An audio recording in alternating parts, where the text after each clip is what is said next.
Podcast Três Irmãos na área, quem fala com vocês, mais uma vez, Rodrigo Chorró. Do meu lado, meu brother, meu irmão, Roberto Andrade, filho Borracha. Na mesa operando, nosso diretor, Pedro Henrique. Fala aí, Robertinho, bom dia, tudo bem? Bom dia, fala aí, meus irmãos, beleza? Fala aí, meu irmão, beleza? Tá elegante hoje, hein, cara? Muito obrigado, eu acho que são seus olhos, ou se não são seus olhos, com certeza são minhas roupas. Vamos começar falando dos nossos parceiros aí depois a gente apresenta a nossa convidada. Vamos lá, então. Agradecer aí, a gente tá com a... Não, vamos agradecer a nossa convidada primeiro, aí depois a gente fala dos nossos parceiros. Então, já falou do nosso patrocinador, que já tá com um isso. convidado foda. Hoje a gente tá com a Natália Cavalcante aqui. Obrigado, viu, Nath, tá aqui com a gente. Eu que agradeço o convite, é um prazer pra mim estar aqui. E parabéns, viu, pelo seu conteúdo, tá? Eu sou lado solista ali de transmissão ali, eu sempre acompanho o que você tá postando. Parabéns mesmo, e obrigado. Eu que agradeço e vamos hoje falar um pouquinho aqui sobre saúde mental. É isso. Pô, e falando de saúde mental, tão importante quanto você ter saúde mental é se sentir bem, mano. Eu vou te falar. Você quer se sentir bem? Cara, você tem que estar bem vestido também, você tem que estar leve, você tem que estar despojado.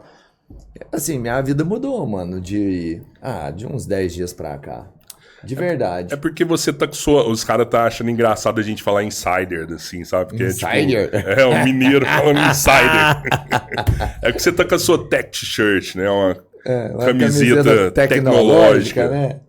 Então, eu falo isso, a galera não entende. Pra gente tem muito mais valor. Você olha a gente lá em Minas e a gente do interior ainda, né? A hora que chega essa novidade lá, cara, mudando a sua vida... A gente vai viajar, a gente vinha pra São Paulo aqui, esse cabeleira, mano, ele é enorme, você percebeu o tamanho dele, né? Ele é enorme. Mano, vinha só uma mala dele dentro do carro. Aí eu falava, mano, pra que você leva essa mala desse tamanho? Eu falei, cara, minha roupa é grande, tantos dias eu tenho que ficar com muita roupa. Agora já conseguiu reduzir, mano, eu trouxe tudo numa mochilinha assim, sabe? Porra, mas é óbvio, põe na mochila, põe 3 camisetas na mochila, 3 cuequinhas e já era, mano. Põe no corpo aqui, ó, já desamassa no corpo, não precisa passar nem nada, já era. E vou viajar também pros Estados Unidos, vou com a minha insider, vou levar pouquíssima roupa ali, que eu sei cara, que... pensa. Sem contar que serve pra qualquer ocasião, né? Eu posso sair com ela à noite, de dia, à tarde, qualquer lugar, ela veste muito bem. Insider. Cara, eu vou te falar uma coisa. Olha isso aqui, hein? Levantei de manhã, vou tomar café. Dá um zoom aqui, Pedrão. Tô bem. Tô tomando um café, tô legal. Saí, vou pra academia. Cheguei lá, academia, malhei. Tô bem pra academia. Saí aqui, trabalhei, vou trabalhar. Tô trabalhando. Pô, tô bem pra trabalhar, não tô não? E daqui agora eu já vou sair pra um passeio. Olha isso, mano. Tô pronto pra Oferece o cupom de desconto aí, Robertinho. Tá bom, seu merchan foi excelente. Aí já aproveita, vai ir no nosso cupom, garante aí 20%. 15%. Não chegou nos 20, não? Era 12, 15%, né? 15%. Nossa. O Insider, libera 20 aí pra gente então, porque a gente ainda tá com 15. Mas então vamos lá, é 3 irmãos 15. Isso. Vai lá e garante o seu cupom. No mês do consumidor. É isso aí. Obrigado. Quero aproveitar e entregar pra vocês um presente de um parceiro que eu tenho, que eu acho que é algo que vocês vão gostar. Pô, que da hora. Eu adoro quando parcerias. Traz presentes. Presentes é importante, né? Está aqui Brownies pra vocês, o meu parceiro Brownie do Luiz, que tá com uma loja agora aqui no Brooklyn, em São Paulo. Velho. O Brownie do Luiz é bem forte no Rio de Janeiro, em Niterói, e agora eles estão com uma operação aqui em São Paulo, no Brooklyn. No Brooklyn. É uma loja, tipo uma loja mesmo? É uma loja física. Uma loja física. Uma loja física. Cheiroso, hein? Deixa eu comer um desse aí, cabeleiro.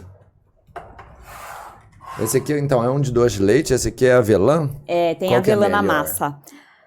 Ai, doce de leite, vocês são mineiros, né? Você acha que um paladar jamais, não sei se vai dizer que é bom igual de Minas. Mas é bom, assim? Eu gosto bastante de doce de leite. Você se dá bem com doce assim, Nath?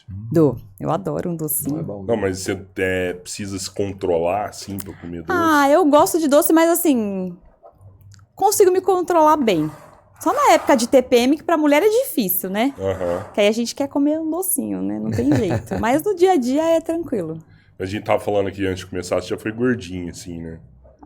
Fui. Seu problema era mais doce ou todo tipo de comida, assim? Sempre foi mais doce.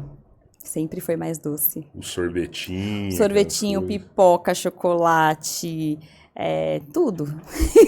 Que tivesse açúcar. É foda, né? Mas era compulsão? Ou você realmente você sentia fome, assim, vamos falar? Então, não era fome. Hoje eu consigo perceber que quando eu comecei a... Eu tinha compulsão, sim, porque a compulsão é quando você começa a comer e você não para mais. Então, às vezes acontecia de eu comprar, assim, sei lá, vários pacotes aqueles docinhos Fini e pipoca e comer tudo de uma vez. Mas, assim, o que eu tava querendo preencher, né? Hoje eu paro pra pensar. Mas é porque a comida, ela traz um conforto. Então, você tá triste, ai, tô triste, vai lá e come um bolo, come, sei lá, biscoito recheado, biscoito bolacha, né, recheada, e aquele monte, então ela me trazia um conforto. Você usou um termo bem legal, né? A comida, ela te abraça, né? Você se sente confortado naquele instante. E a comida, ela tem uma coisa emocional muito grande com a gente, né? Porque onde nós vamos comer. Então, se você vai sair com alguém, o que você vai fazer? Sair pra comer. Se você vai encontrar sua família, o que vai ter? Comida. Vai almoçar, vai jantar, vai tomar café. Então, as pessoas estão sempre comendo. Então, tem um elo afetivo muito grande. Então, é realmente como se fosse um abraço, né? É um momento de aconchego. E aí, chegar nesse equilíbrio é difícil, mas não é impossível. Tá tudo aqui, ó, na cabeça. Então, você chegou a mostrar aqui pra gente. Pode revelar? As mulheres não gostam que Pode, fale claro. O peso delas, não, né? eu sempre falo, sempre falo. Sempre falo. Você perdeu uma outra pessoa que existia dentro de você, teoricamente. Literalmente. E quando você percebe que você realmente estourou, sabe? Que você já tem um problema. Porque é um problema de saúde. Sim, a obesidade é uma doença, né? Porque as comorbidades chegam e uma hora a conta chega. Então, eu comecei a ganhar peso depois que eu comecei a fazer o tratamento para depressão e ansiedade. Caramba, depois? Depois. Eu sempre fui assim, nunca fui magrinha, sempre fui mais gordinha, assim, mas não gorda. Pesava... Eu tenho 1,57 m, pesava assim no máximo 63 quilos. Tá ok. Tava bem, tava ok. E aí, depois que eu comecei a fazer o tratamento para depressão e ansiedade, eu comecei a ganhar muito peso. Porque o início do tratamento é muito desafiador. Muitas vezes a primeira medicação que você toma não é a medicação que você vai responder. Então, assim, é um jogo, muitas vezes, de erro e acerto. Aumenta a dosagem, troca de remédio, né? E aí, eu deveria, no início, ter começado a psicoterapia, né? Terapia, não comecei, demorei para procurar a terapia. Então, eu ficava, de alguma forma, tentando suprir as necessidades e os buracos que tinham dentro de mim. E eu acabei indo pro lado da comida, né? Eu acabava tendo isso como um conforto. Mas você foi no psicólogo primeiro? Eu fui direto no psiquiatra. Foi ele que passou a medicação. Passei a medicação. Eu fui pro psiquiatra porque eu comecei a ter crises de pânico. Crise de pânico, assim, de madrugada. Acordava com a sensação de que eu tava tendo um infarto, sabe? As mãos geladas, os pés gelados formigando, sem ar. Falei, nossa, vou morrer, vou ter um infarto. E aí ia pro hospital, tremendo. E assim, é muito real. Chegava no hospital, normalmente eles já sabem quando você chega no hospital com esses sintomas, fazia todos os exames e você não tem nada. Né? O médico conversava ali, às vezes, né, eu já cheguei a tomar, às vezes dava algum remedinho na veia e tal, pra dar uma acalmada, e era algo assim, incontrolável. E aí começou a ficar muito recorrente, e aí eu falei, eu tenho que procurar a ajuda de um profissional da área. Só pra mim entender, quando você chega no hospital e você falou que os médicos já sabem, né, pelas características, e ele vira e fala que você não tem nada, é uma puta de uma sacanagem. Porque ele sabe o que você tem. Você não tem nada, sei lá, físico. Você não tem um problema cardíaco. Talvez você não tenha, mas você tem um problema. Ah, mas é um plantonista, né, cara? Um plantonista. Mas ele tem que virar e falar assim, ó, você não tem nada no coração? Será que não é o momento de você procurar um psicólogo, um psiquiatra? Essa orientação... Mas ela já estava com psiquiatra. Ela já estava com psiquiatra. Às vezes você chega lá com crise de ansiedade. O paciente fala, se o cara perguntar, e aí, tá tudo bem? Você toma alguma coisa?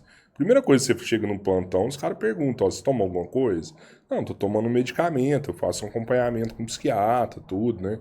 O que me assusta nesse caso é ver os colaterais que você tava tendo ali, de estar engordando, tudo.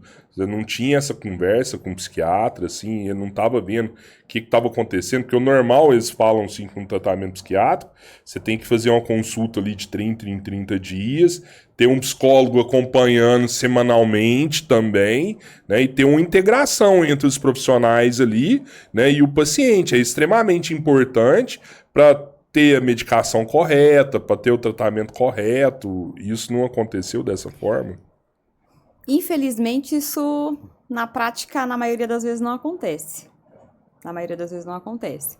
Eu relatava pro médico que eu estava passando, o que estava acontecendo, e eu tô ganhando peso. Foi falha minha, eu sempre falo isso para as pessoas, que eu gosto de falar sobre os meus erros também. Não adianta só a gente falar sobre os nossos acertos. Eu demorei muito para fazer terapia. Por quê? Eu passava com alguns terapeutas e eu não gostava. Não achava legal, porque assim, hoje eu sou estudante de psicologia, eu entendo que existem diversas abordagens dentro da psicologia. Então, eu ia para um psicólogo que não dava match. A abordagem que o profissional estava usando não era uma abordagem legal, a forma como ele trabalhava, eu não estava me sentindo acolhida. E aí, na minha cabeça, todos os profissionais eram assim. E aí, o que você faz? Não vou mais fazer, vou continuar só tomando a medicação. E eu demorei bastante, né, para poder procurar um psicólogo. E aí também teve essa questão, eu troquei de médico umas 2, 3 vezes. Eles permaneciam com a mesma medicação, mas eu ainda tinha ideações suicidas, eu ainda tinha vontade de me machucar. Só que o que acontece? Eu também não tinha coragem de falar isso para eles. E aí é a importância da terapia, porque é um ambiente seguro, que você vai conversar com o seu psicólogo, e quando o psicólogo trabalha em parceria com o psiquiatra, hoje o psiquiatra que me atende, ele só trabalha em parceria com psicólogos, assim, ele, uma vez por semana, ele faz contato com o psicólogo de todos os pacientes dele para ver como é que tá. Tem, não sei se é uma vez por semana, uma vez a 15 dias, mas ele tem uma agenda. Porque foi no ambiente da terapia que eu comecei a me abrir. Porque você tem medo de falar assim, então eu tô pensando em fazer tal coisa, ou eu planejei fazer tal coisa. Você tem vergonha porque é um tabu você falar sobre suicídio. Então, foi um erro meu e é o que eu falo muito para as pessoas, para os meus seguidores.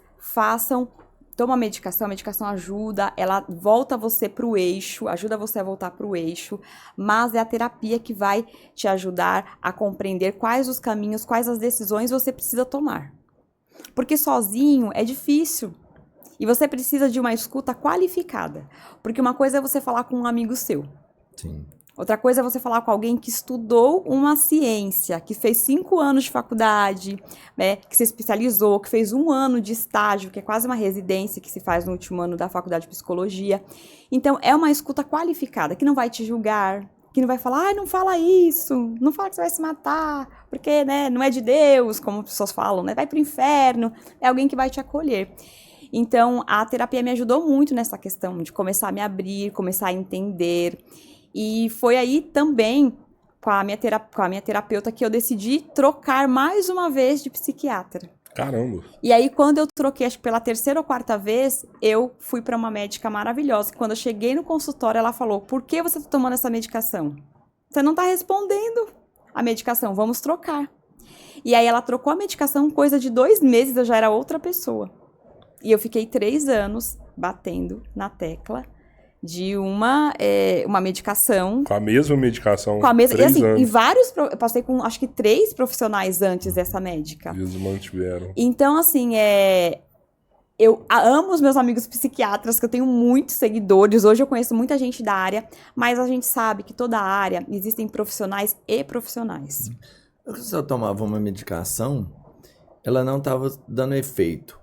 Você sabia que ela não fazia efeito ou você percebeu que ela não tinha efeito quando você mudou e aí sim você teve resultado? Porque vamos pensar, é uma coisa muito sutil, eu imagino. A gente não tem parâmetro, na verdade. Não a tem. gente só consegue entender quando você vai com outro médico ou, por exemplo, na terapia. Porque o seu terapeuta começa a avaliar. Meu paciente está tomando a medicação. e ele continua ainda tendo ideações suicidas, ele não está respondendo, o que está acontecendo? Mesmo porque tem pacientes também, hoje eu consigo compreender, né, com os contatos que eu tenho, né, de que tem pacientes que não respondem à medicação. Existe ainda, acho que são 30%, se eu não me engano o número. Ele não vai responder à medicação. Nossa, muito, hein? É muito. Então, o médico precisa estar preparado para isso. Para falar, olha, ele não está respondendo, o que a gente vai fazer? Eu vou fazer um tratamento de multi-antidepressivos, que é mais de um antidepressivo. Eu cheguei uma época a tomar 2 antidepressivos ao mesmo tempo. Então, isso acontece, mas você precisa muitas vezes ter um médico preparado, porque às vezes, eu não sei, gente, o que acontece, mas tem profissionais que às vezes... O que para alguns é tão claro, para outros não. Continua tomando e tá tudo bem. Nossa. Então, assim, na verdade, eu ia pro consultório para trocar receita. Só para pegar a receita nova. Sim. E comprar a medicação. Mas é 30% que não responde a todos os remédios ou não responde a determinado tipo de remédio? A gente teria que confirmar com alguém da área, mas eu sei, eu fiz uma live com o médico e ele trouxe esse dado para mim. É como se o corpo não respondesse o estímulo da medicação. Uhum. E aí... Bom, deve ser para cada medicamento, porque, acho que deve ser. Senão não compensaria você trocar, se você não responde, vamos pensar assim, é meio lógico, se você não responde não adianta você trocar, se você troca é porque você pode ser autoimune, vamos pensar, certas substâncias que tem um. E a medicação que eu tomava antes, ela trabalhava com um neurotransmissor, né, fazendo lá trabalho com um neurotransmissor. Quando eu troquei de medicação, ela trabalhava com 2 tipos de neurotransmissores, que talvez era o que estava de fato em déficit, que foi mudando, né? Que eu tive uma melhora, né? E aí a gente foi ajustando a dose, teve um período que eu precisei aumentar muito, aí depois foi diminuindo, né? Mas a medicação, quando eu encontrei a medicação certa, me ajudou a voltar para o eixo e começar a compreender que eu precisava me movimentar de alguma forma, né? Então, eu comecei a buscar, por exemplo, vou fazer meditação. Tinha as minhas crises de ansiedade. Vou fazer meditação. Nossa, como que eu vou fazer meditação? Bem na época da pandemia, né? Então, buscava no YouTube. E aí, falava, tem que fazer coisas que consiga me relaxar, que me gere um relaxamento, que me traga para o presente. Então, eu fui aos poucos tentando compreender o que eu poderia fazer para melhorar. Mesmo tendo dias ainda de crises. E a meditação ajudou? Até hoje me ajuda, eu faço todos os dias.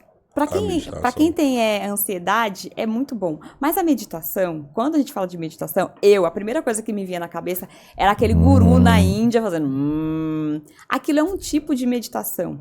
Mas hoje você pode fazer, por exemplo, meditação guiada, tem muito no YouTube, que é como se fosse uma história que eles estivessem contando. Você põe o fone, parece que você está dentro da história. Então, até assim, tem criança que faz meditação guiada. Então, eu gosto que tem de Harry Potter, de Nárnia. Então, você vai ouvindo ele contando a história e é como se você fosse um personagem daquela história. É um tipo de meditação. Porque o seu pensamento sai do futuro ou do passado e fica no presente. Então, isso te gera um relaxamento.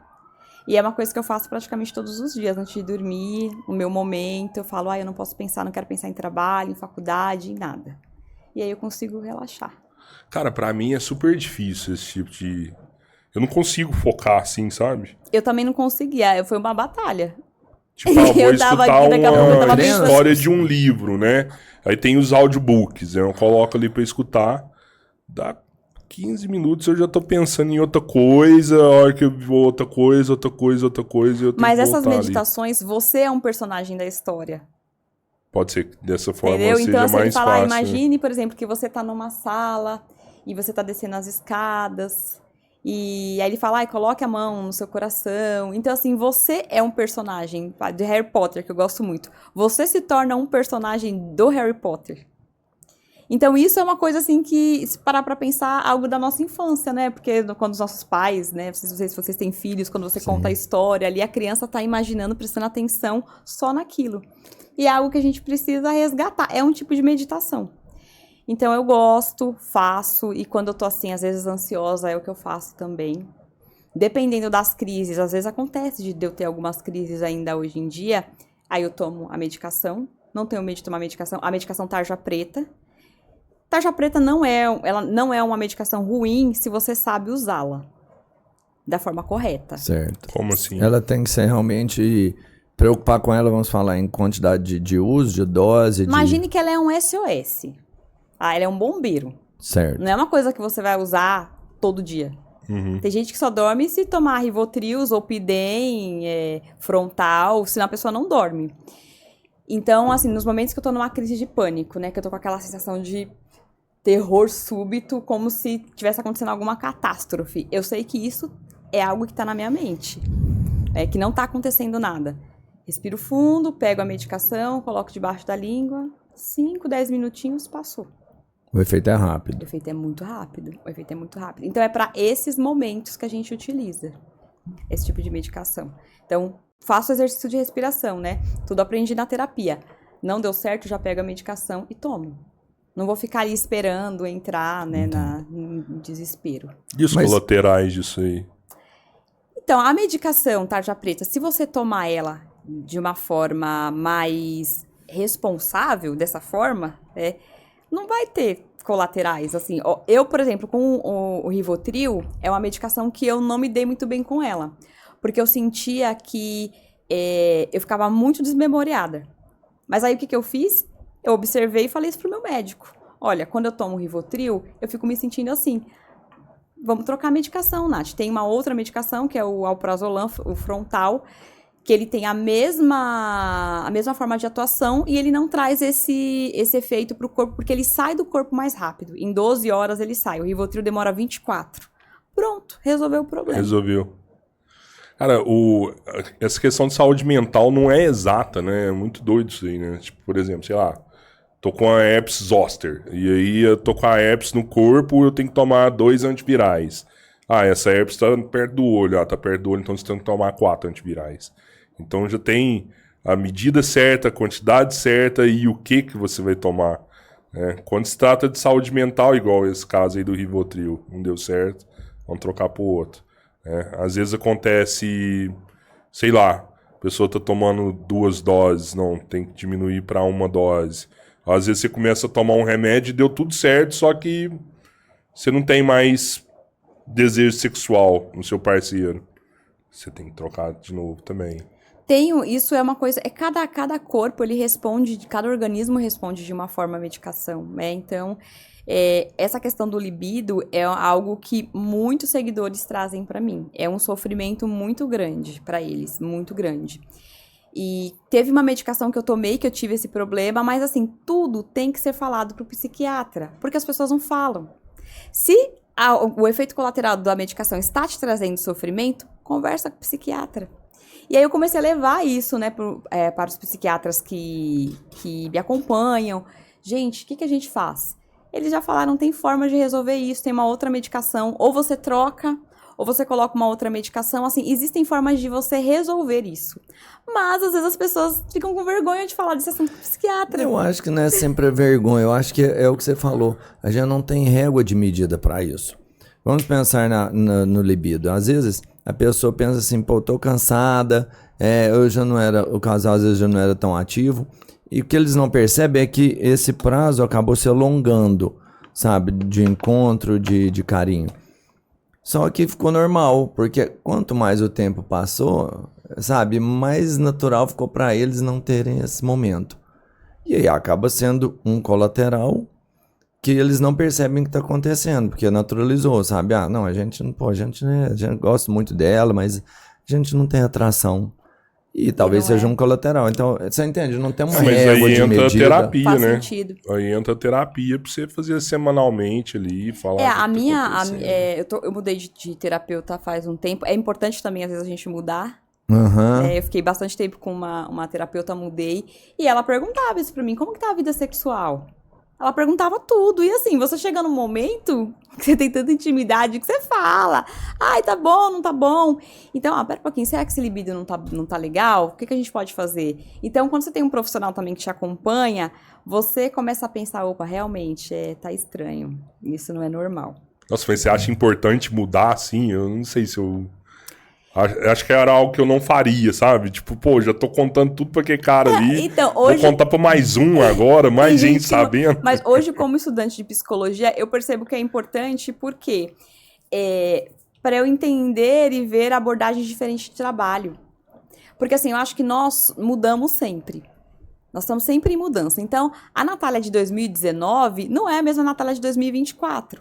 Então, a abordagem que a minha psicóloga trabalhava não faz mais tanto sentido para mim hoje.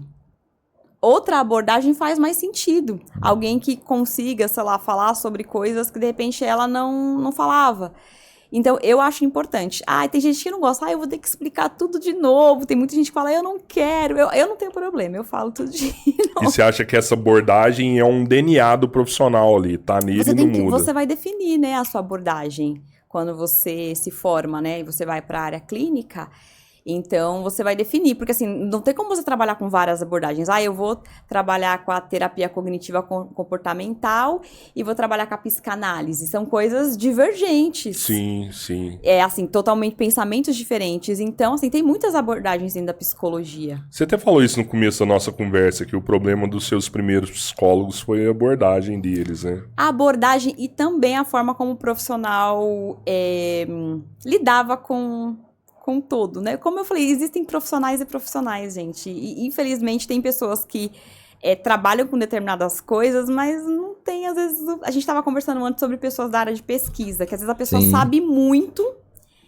e ela, se você trouxer aqui, ela vai travar. Psicologia é isso. Eu na minha sala, tem pessoas na minha sala que, na faculdade, que a pessoa pode ser um excelente aluno, mas ele tem dificuldade de se comunicar. Uhum. Então, assim, vai ser meio difícil para ele trabalhar na área clínica. Então, ele vai para outra área da psicologia. Mas a pessoa fala, eu vou para a área clínica, vou atender. Então, assim, é complicado, né? Qual abordagem que tentou com você no começo que não deu certo? Então, foi a TCC, que é a mais usada. Eu gosto da TCC.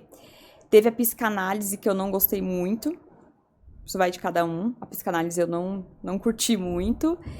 E aí depois, essa outra psicóloga a gente trabalhava com a TCC e um outro método que chama EMDR, que ele acessa memórias. Você faz um movimento com os olhos, com o braço, e aí você consegue acessar memórias. É uma coisa bem legal. Normalmente, neuropsicólogo trabalha com ela. Uhum. Então, você consegue acessar traumas.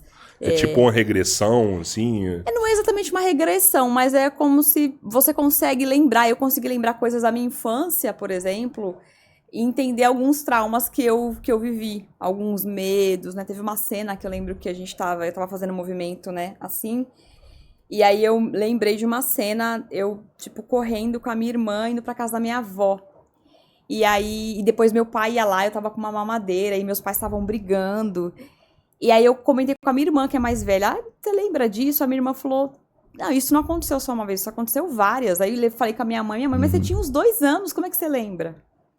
Então, foi uma coisa assim que pra mim foi impactante, né? Aquela situação de eu correr e tá com a minha irmã e meus pais discutindo. Então, resgatar uma memória de 2 anos é realmente encontrar isso lá dentro. Fica na memória. Você não acha que você pode ser enganado nisso, não? Ser enganado nisso? Uma memória falsa, assim? Então, eu sou bem cética.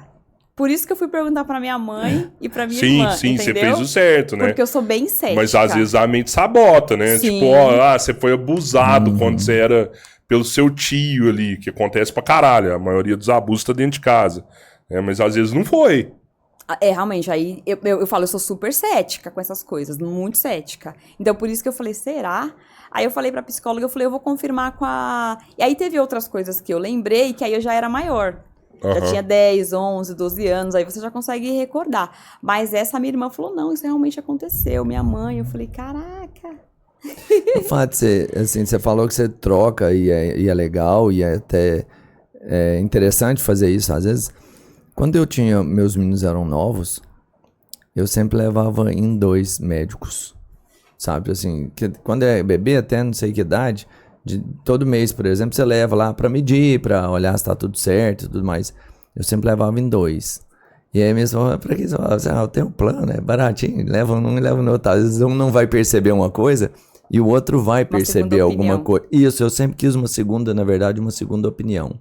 Você acha que é interessante ou isso pode bugar o cara nessa hora? Não, eu sou da pessoa que eu vou pedir uma segunda, uma terceira opinião, uma quarta opinião. Eu sou bem daquela pessoa que eu quero pedir a opinião de outros profissionais.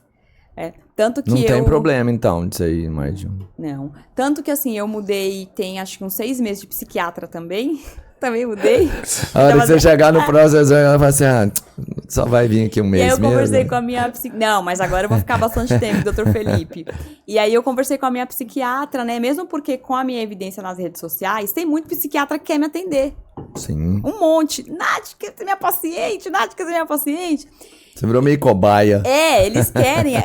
Eles são fofos mesmo. Ai, Nath, como é que você tá? E aí querem atender. E aí eu conversei com a minha psiquiatra e com a minha outra psiquiatra e ela falou uma coisa brilhante pra mim. Eu acho que foi de muita humildade. Ela falou, Nath, mude, sabe por quê? Às vezes a gente tá tanto tempo com o paciente que ele tem algum transtorno, algum sintoma que eu não consigo enxergar. Porque pra mim, ela falou, pra mim, por exemplo, você tem transtorno de ansiedade e depressão leve. Se você tiver outro transtorno, eu não consigo enxergar, porque na minha cabeça, desde 2018, você tem isso. Sim. Então, ela falou, ela falou, às vezes acontece comigo, ela falou, às vezes quando eu vejo que o meu paciente não tá evoluindo muito, eu indico ele para outro psiquiatra, porque eu falo, eu não tô enxergando alguma coisa. Sim. Tem alguma coisa que eu não tô enxergando. Então, essa humildade dela de saber que ela não sabe tudo, né, de dizer que ela não sabe tudo. E aí mudei, né, tô com outro psiquiatra, a gente tá mudando a medicação, ele tem um trabalho um pouquinho diferenciado nessa questão de fazer esse trabalho com o psicólogo, que eu achei incrível, de perguntar pro psicólogo, pedir um relatório, como que ela tá? Da integração ali. Isso eu acho que todo psiquiatra deveria trabalhar assim. Então hoje tá, assim, sempre que a gente vai falar de saúde, independente, às vezes do segmento, é de equipe multidisciplinar, você tem que ter ali são vários profissionais, porque você vai pegar, sei lá, o psiquiatra, um psicólogo, mas você tem que ter talvez, sei lá, um nutrólogo para que você se alimente melhor e assim consiga melhor. Você percebe, né? Hoje não é uma pessoa mais trabalhando sozinha. Não, você falou exatamente uma das coisas que eu queria abordar. O tratamento para depressão e ansiedade é multidisciplinar. Igual um tratamento para diabetes, para pressão alta. Você vai precisar de uma equipe para poder te ajudar. Por quê? A sua relação com a comida, a maioria das pessoas que têm transtorno de ansiedade e depressão, a relação com a comida muda. Seja para comer mais ou deixar de comer.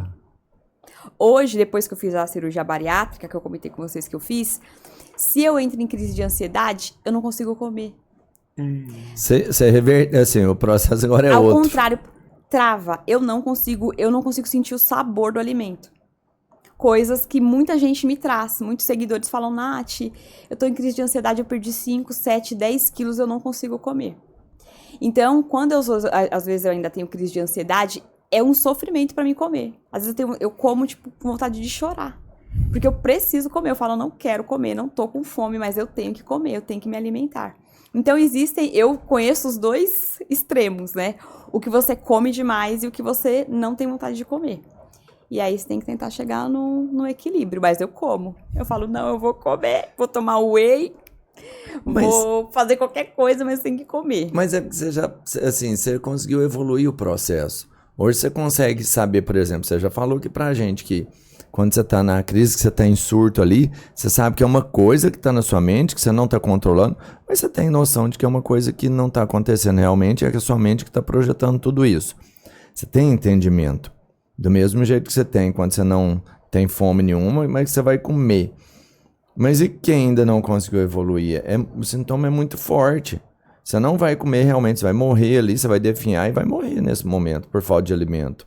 Ou você vai cometer um ato contra a sua própria vida, porque você não está em entendimento de que não está acontecendo.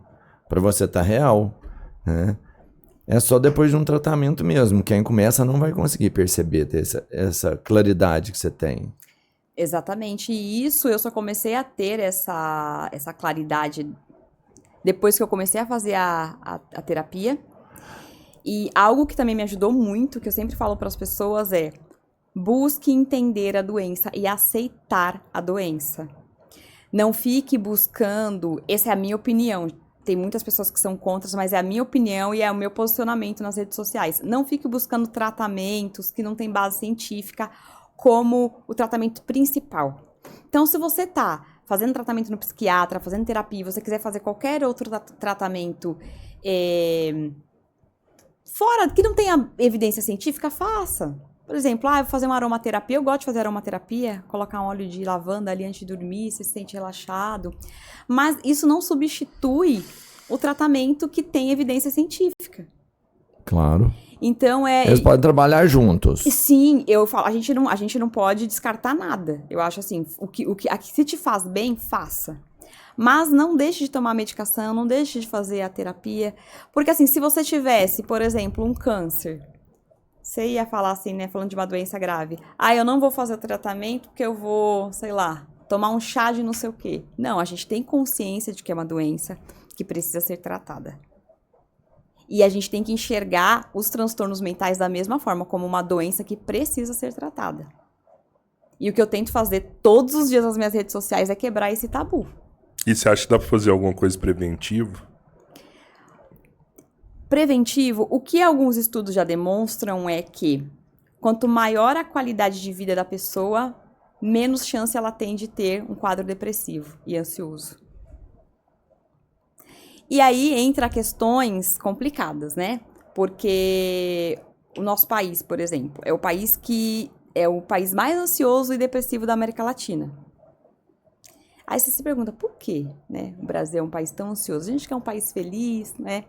Eu estava até ontem lendo aqui alguns estudos que exatamente sobre isso, mostrando que nós somos um país pobre, né? Um país que você precisa trabalhar muito para você poder ter o básico para você poder sobreviver. Isso acaba muitas vezes sobrecarregando a saúde mental do trabalhador. Então isso sobrecarrega.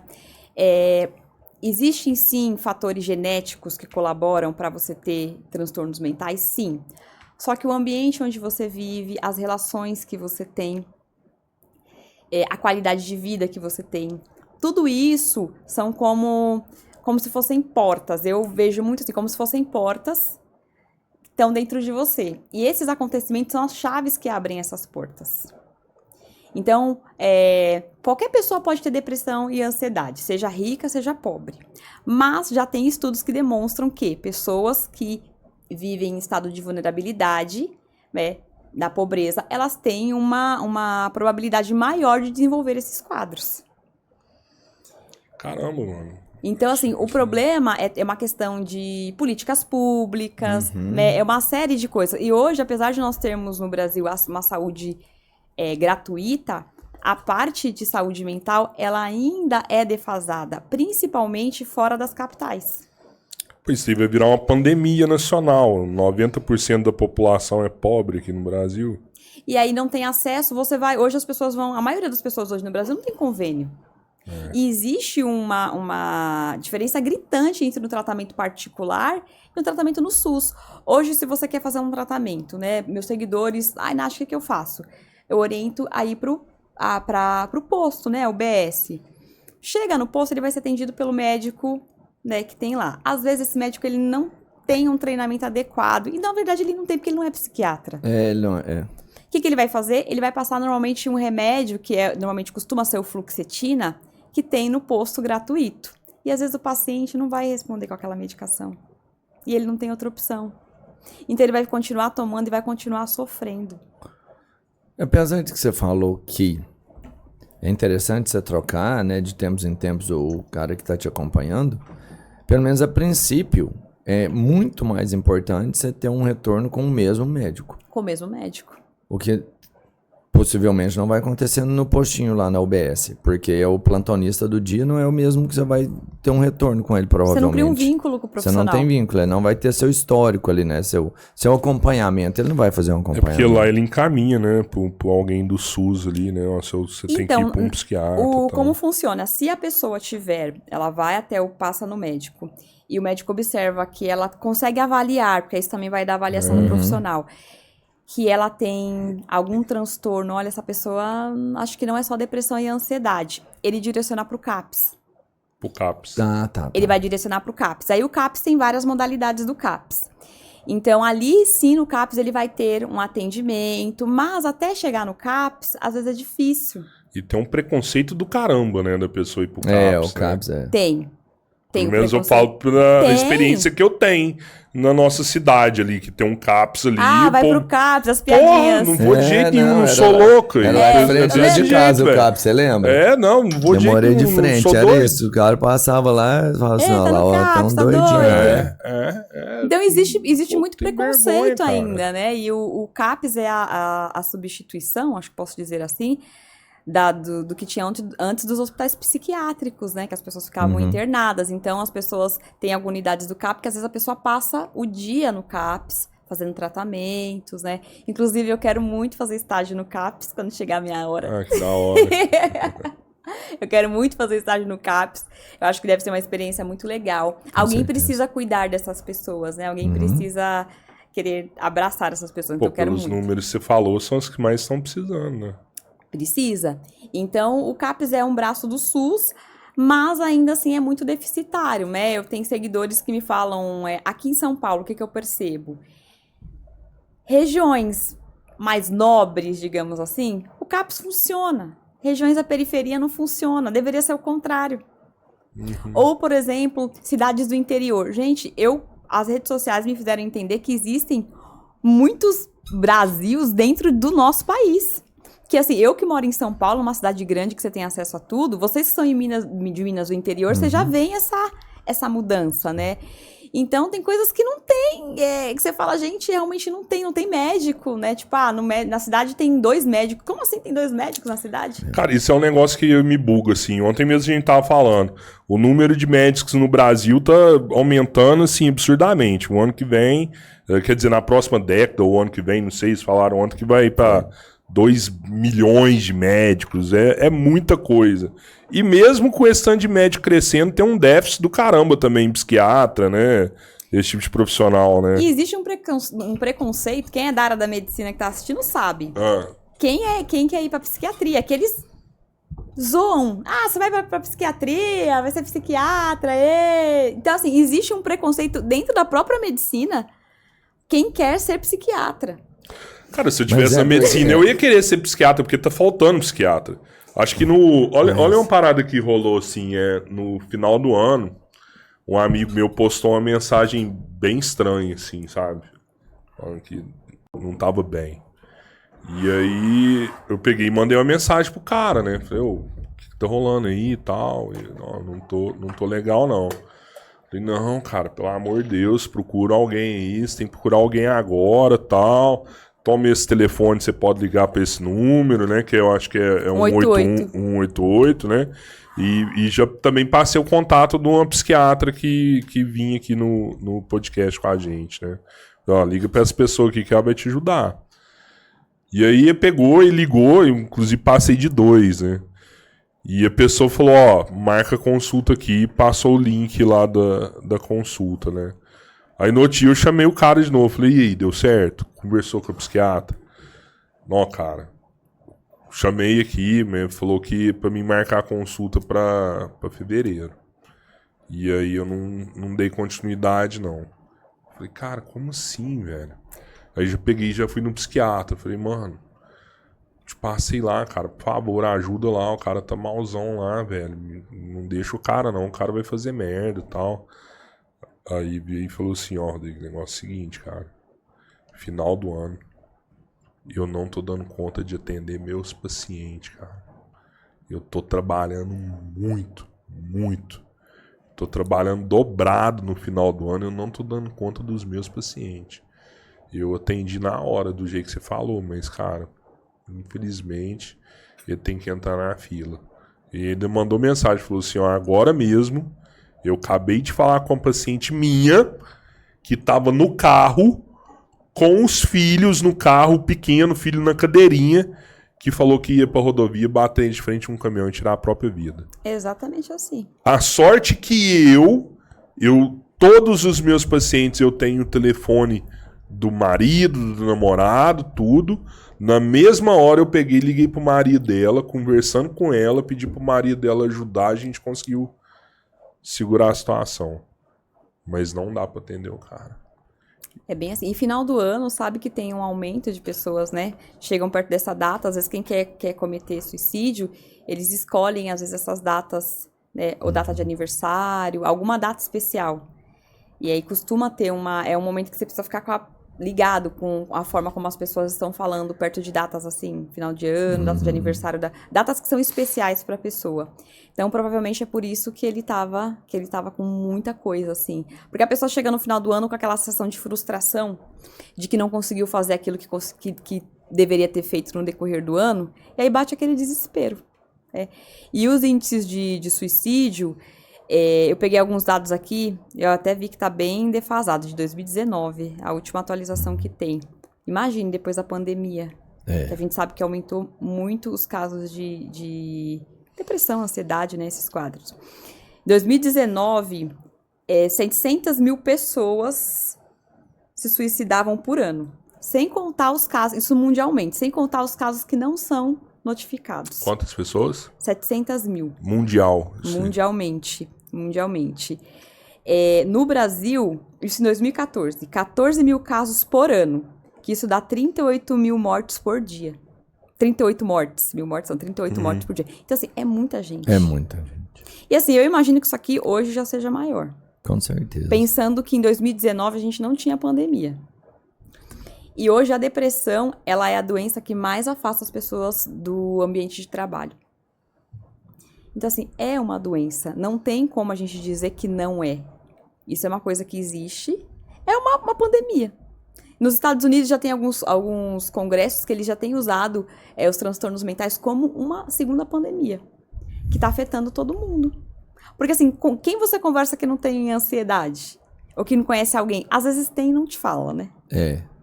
Eu, por exemplo, sei quase todo mundo que faz tratamento, porque as pessoas já me veem como referência, então todo mundo quer conversar. Então, eu já sei todo mundo que toma remédio, que toma, aonde se trata. Mas é algo que é assustador. E pessoas de todas as classes sociais. Eu recebo muita mensagem de pessoas que falam, Nath, vou me matar. Todos os dias. Se eu abrir aqui o meu direct, vocês vão ver que vai ter mensagem de pessoas falando isso. E aí, normalmente, eu já oriento ligar pro CVV, né, pro 188. Valorização na vida. Olha, liga pro CVV, tem o Instagram do CVV, entra em contato. E aí, a pessoa começa a contar toda a história. Às vezes, me manda foto de pulso cortado, manda foto do hospital, manda foto de pescoço cortado. Eu falo, gente, pelo amor de Deus, não me manda essas fotos, não. Então, isso é um problema. Eu falo, não me manda essas fotos, gente. Quando eu vejo, eu falo, não vou nem abrir. Porque eu já sei que vai vir. É porque as pessoas ficam tão desesperadas, elas não têm com quem falar. Porque vai falar com a família julga. Vai falar com os amigos julgam. Então, assim, quem ela vê na internet que tá falando sobre isso, ela... Sabe como se a impressão que eu tenho, como se as pessoas estivessem se afogando. Você virou um para-raio disso. E aí, tenta pegar em mim. Natália, me ajuda. Eu falo, eu tenho a consciência de que eu não consigo ajudar todo mundo. Eu ajudo algumas pessoas. Então, tem pessoas que não têm condições nenhuma de passar no psiquiatra. E aí eu começo a conversar, eu falo, gente, essa pessoa não tá bem das ideias. Aí eu converso com os psiquiatras que eu tenho parceria, eu falo, você tem como atender essa pessoa, sei lá, por 6 meses? A gente ajuda ela. Psicólogo, tem como ajudar essa pessoa, sei lá, por 5, 6 meses? Porque essa pessoa não tá bem. Então, o que eu consigo, óbvio que eu não consigo atender todo mundo. Mas eu faço aquilo que eu posso, né? Mas é difícil, gente. Cara, vai chegar uma hora que vai ser impossível, você não vai dar conta. Isso não te abala? Todo mundo me pergunta isso, né? Se isso me abala. Já me abalou muito. Hoje em dia, eu faço sempre assim um exercício, né? Que eu também levo isso muito pra psicoterapia, de me blindar emocionalmente. De não me envolver emocionalmente com os problemas das pessoas. Tanto que, assim, eu não costumo ficar... Eu falo ali, finalizo a conversa. E não... Mesmo que às vezes eu não consigo dar conta, porque é muita. Sim. Porque se eu me envolver emocionalmente, eu sou um ser humano, gente, eu vou ficar abalada, né? Tanto que foi por isso que eu acabei decidindo ir para a área da psicologia, estudar para entender melhor. Mas, assim, eu vejo por outro lado que as pessoas, elas só querem que alguém escute aquilo que ela tá sentindo. Às vezes eu não falo nada pra pessoa, eu só falo, a única coisa que eu falo, olha, eu sinto muito por tudo que você tá sentindo. Sinta-se abraçada, procura ajuda médica. Só de você falar isso, uma pessoa manda áudio chorando. Nath, obrigada por você ter me acolhido. Então, assim, uma coisa simples faz toda a diferença. Um abraço. Então, acho que se nós conseguíssemos olhar para as pessoas ao nosso redor com um pouquinho mais de, né, de ternura, se a gente observasse mais, que nem você observou teu amigo. Eu tenho que te falar, assim, eu acho que não abala, eu acho que te deixa mais forte, assim, sabe? Eu acho que sim, essa troca me deixa forte, porque eu vejo que, por outro lado também, que eu ainda tenho os meus momentos de crise, que eu não tô passando por isso sozinha. Isso me ajuda, isso me fortalece muito. E é isso a troca dos meus seguidores. A coisa que eles mais falam é, Nath, quando eu vejo que você não tá bem, quando eu vejo seus vídeos falando que você não tá bem, eu percebo que eu não tô sozinha. Eu percebo que essa dor é real, porque às vezes eu me questiono, os seguidores falam isso, será que isso é real? Será que realmente eu não deveria tentar me esforçar um pouco mais? E aí a pessoa não consegue, e aí ela fica se culpando por conta de tudo isso. É igual esse cara aí que eu falei, esse cara veio aqui no podcast uma vez, assim, foi o dia que a gente se encontrou, né? E, tipo, a hora que eu conversei com ele, tudo, mandei essa mensagem, até falei pro Robertinho esses dias. Ele pegou e mandou, tem um mês aí, mandou uma mensagem do caralho, assim, agradecendo. Falou, cara, te falar, velho, ninguém me chamou aquele dia. Ninguém me chamou aquele dia. E eu sei que eu vi você um dia, a gente conversou um dia. Você foi um cara que me chamou, que fez esse corre aí, colocou médico. Ninguém me chamou. E assim, cara, é óbvio que eu não queria que isso acontecesse com a pessoa, assim. Mas eu me sinto forte, assim, porque é como se reforçasse o que eu tô fazendo, sabe? Eu sei por que eu tô fazendo isso aqui. E eu sei por que eu tenho que continuar fazendo isso aqui. A gente conversou, eu te falei antes da gente começar a gravar. Essa semana a gente conversou com 2 delegadas lá da região que denunciaram assédio moral, assédio sexual dentro da polícia. Foi uma conversa bem, bem difícil mesmo. E no dia, cara, várias pessoas começaram a mandar mensagem pra gente. Tipo, ó, minha esposa é delegada no Ceará, sofre assédio. Minha esposa tá na polícia aqui, ela sofre isso. Teve uma menina, cara, que ela mandou uma mensagem, ela falou assim, cara, com 18 anos, eu era virgem, tava na igreja. Eu comecei a namorar com um delegado de 26 anos. Fiquei com esse cara 5 anos. Esse cara me traiu com outra pessoa. Depois que ele me traiu, ele começou a falar um tanto de merda pra mim, que eu era péssima na cama, que eu era burra, que eu era isso, e largou de mim. Eu fiquei com depressão, tive que fazer tratamento, pensei em suicidar, fiquei 5 anos de tratamento. Saí do tratamento, virei psicóloga da prefeitura da minha cidade. Passou uns 4 anos, eu tava bem zona. Esse cara apareceu de novo e falou que tinha mudado, que eu era a mulher da vida dele e tudo, falou um tanto de coisa. Eu fui cair na lábia do cara de novo, e foi uma vez só, e aí depois dessa vez esse cara pegou e sumiu, ele ainda tava com a outra mulher ainda, e aí eu achei que, eu só fiquei puta na hora, mas passou uns 3 meses eu caí na depressão de novo. E a segunda vez que eu caí pra mim foi pior, porque eu me senti um lixo e tal. Cara, foi um relato assim, eu falei, nossa, meu Deus, como que essa mulher sofreu, cara. Pesado, né? E assim, só de trocar uma ideia, falar, é isso aqui, eu tô te ouvindo. Sei o que acontece, é foda demais, posso te ajudar de algum jeito, você já ligou aqui, você já fez isso, já... Eu acho que é foda que você tá ouvindo um negócio muito difícil, mas se você só escuta e não faz nada, aí realmente pode te abalar depois. Sim. Porque você foi omisso, você não fez nada, você tem a obrigação de fazer alguma coisa. Seja encaminhar para outra pessoa, seja responder, seja dar seu telefone, seja falar qualquer coisa com essa pessoa, você tem obrigação. E aí se você faz essa obrigação, eu acho que te deixa mais forte e te reforça. Eu tenho um compromisso todo dia no meu Instagram com meus seguidores, com o meu canal de transmissão, falar um oi pra eles, falar com eles, falar o que tá acontecendo, porque tem pessoas que dependem de mim, assim, sabe? É uma responsabilidade, mas é algo que me deixa muito forte. Porque eu acho que hoje eu vejo como um propósito, sabe, de vida. Acho que todo mundo procura, né? Qual é o meu propósito de vida? Acho que vocês encontraram de vocês, que é aqui dar voz para as pessoas falarem, Sim. né? E eu tenho certeza que o que vocês fazem aqui muda a vida de muita gente. A gente nunca sabe onde as nossas ações, até onde as nossas ações vão, até quando a gente consegue alcançar as pessoas, né? Qual é o limite. E eu vejo que a minha dor, tudo aquilo que eu vivi, que eu vivo, isso tudo tem se transformado em força. para poder ajudar outras pessoas. De alguma forma, isso ajuda também a curar as pessoas, a buscar ajuda. Eu fico extremamente feliz quando eu recebo mensagem de pessoas falando, Nath, depois que eu comecei a te seguir, eu entendi e fui procurar o psiquiatra. Eu comecei a fazer psicoterapia, hoje eu tô muito mais feliz, hoje eu tô muito melhor, eu te agradeço. Eu recebo mensagem todos os dias, assim, de familiares também, falando, nossa, eu comecei a entender como, por que meu filho, por que meu marido age dessa forma. Então, assim, é muito bom você ser um influencer de coisas boas, né? Não de coisas fúteis. Sim. De coisas boas. Então, é muito bom e isso, assim, me traz uma satisfação muito grande. Você fala uma coisa muito, muito importante. O processo, ele não dá para ele ser passado sozinho. Então, é muito, assim, é de extrema relevância que o marido, a mãe, o pai, às vezes o irmão, entendam também o que está acontecendo, porque acho que se você não apoia, você joga muito mais, vamos falar, gasolina nesse fogo que já está queimando ali, você vai incendiar isso muito mais.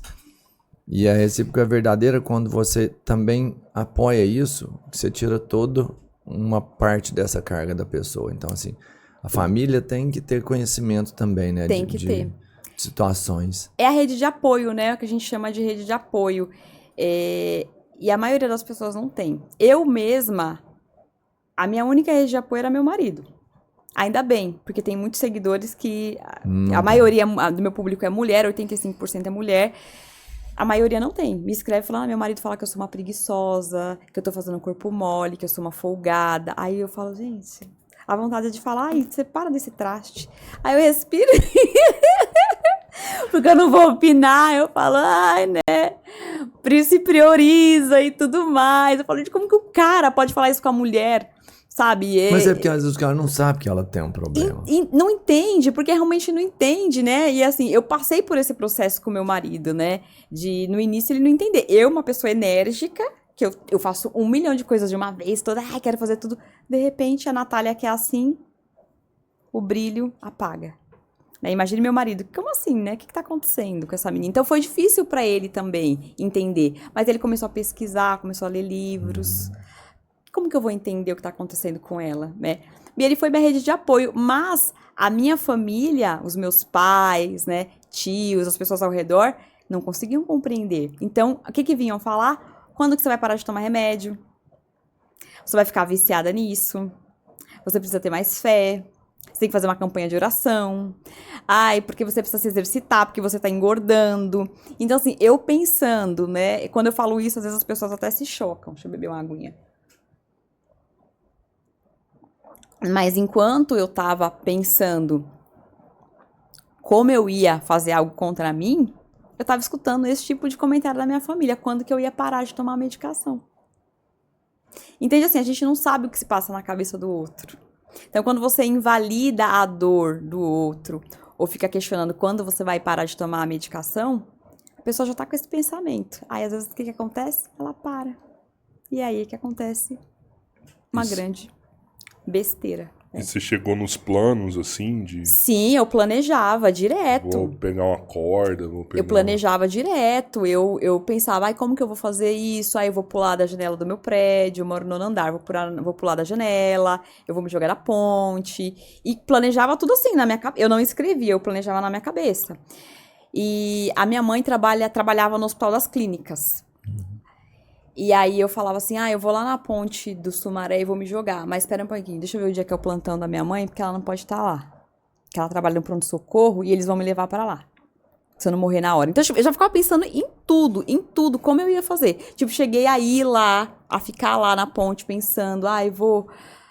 não, acho que hoje não vou. Aí de repente dava aquele, sabe quando parece que volta assim, você falava, não vou fazer isso, eu vou para casa. Então assim, várias vezes teve uma situação que aconteceu de eu estar lá e aí eu pensar, não, hoje é o dia. Tipo, saí de casa, peguei o ônibus, tipo, tava fazendo uma despedida de tudo como ia ser. Tava me despedindo, assim, tipo, das pessoas sem que elas percebessem, né?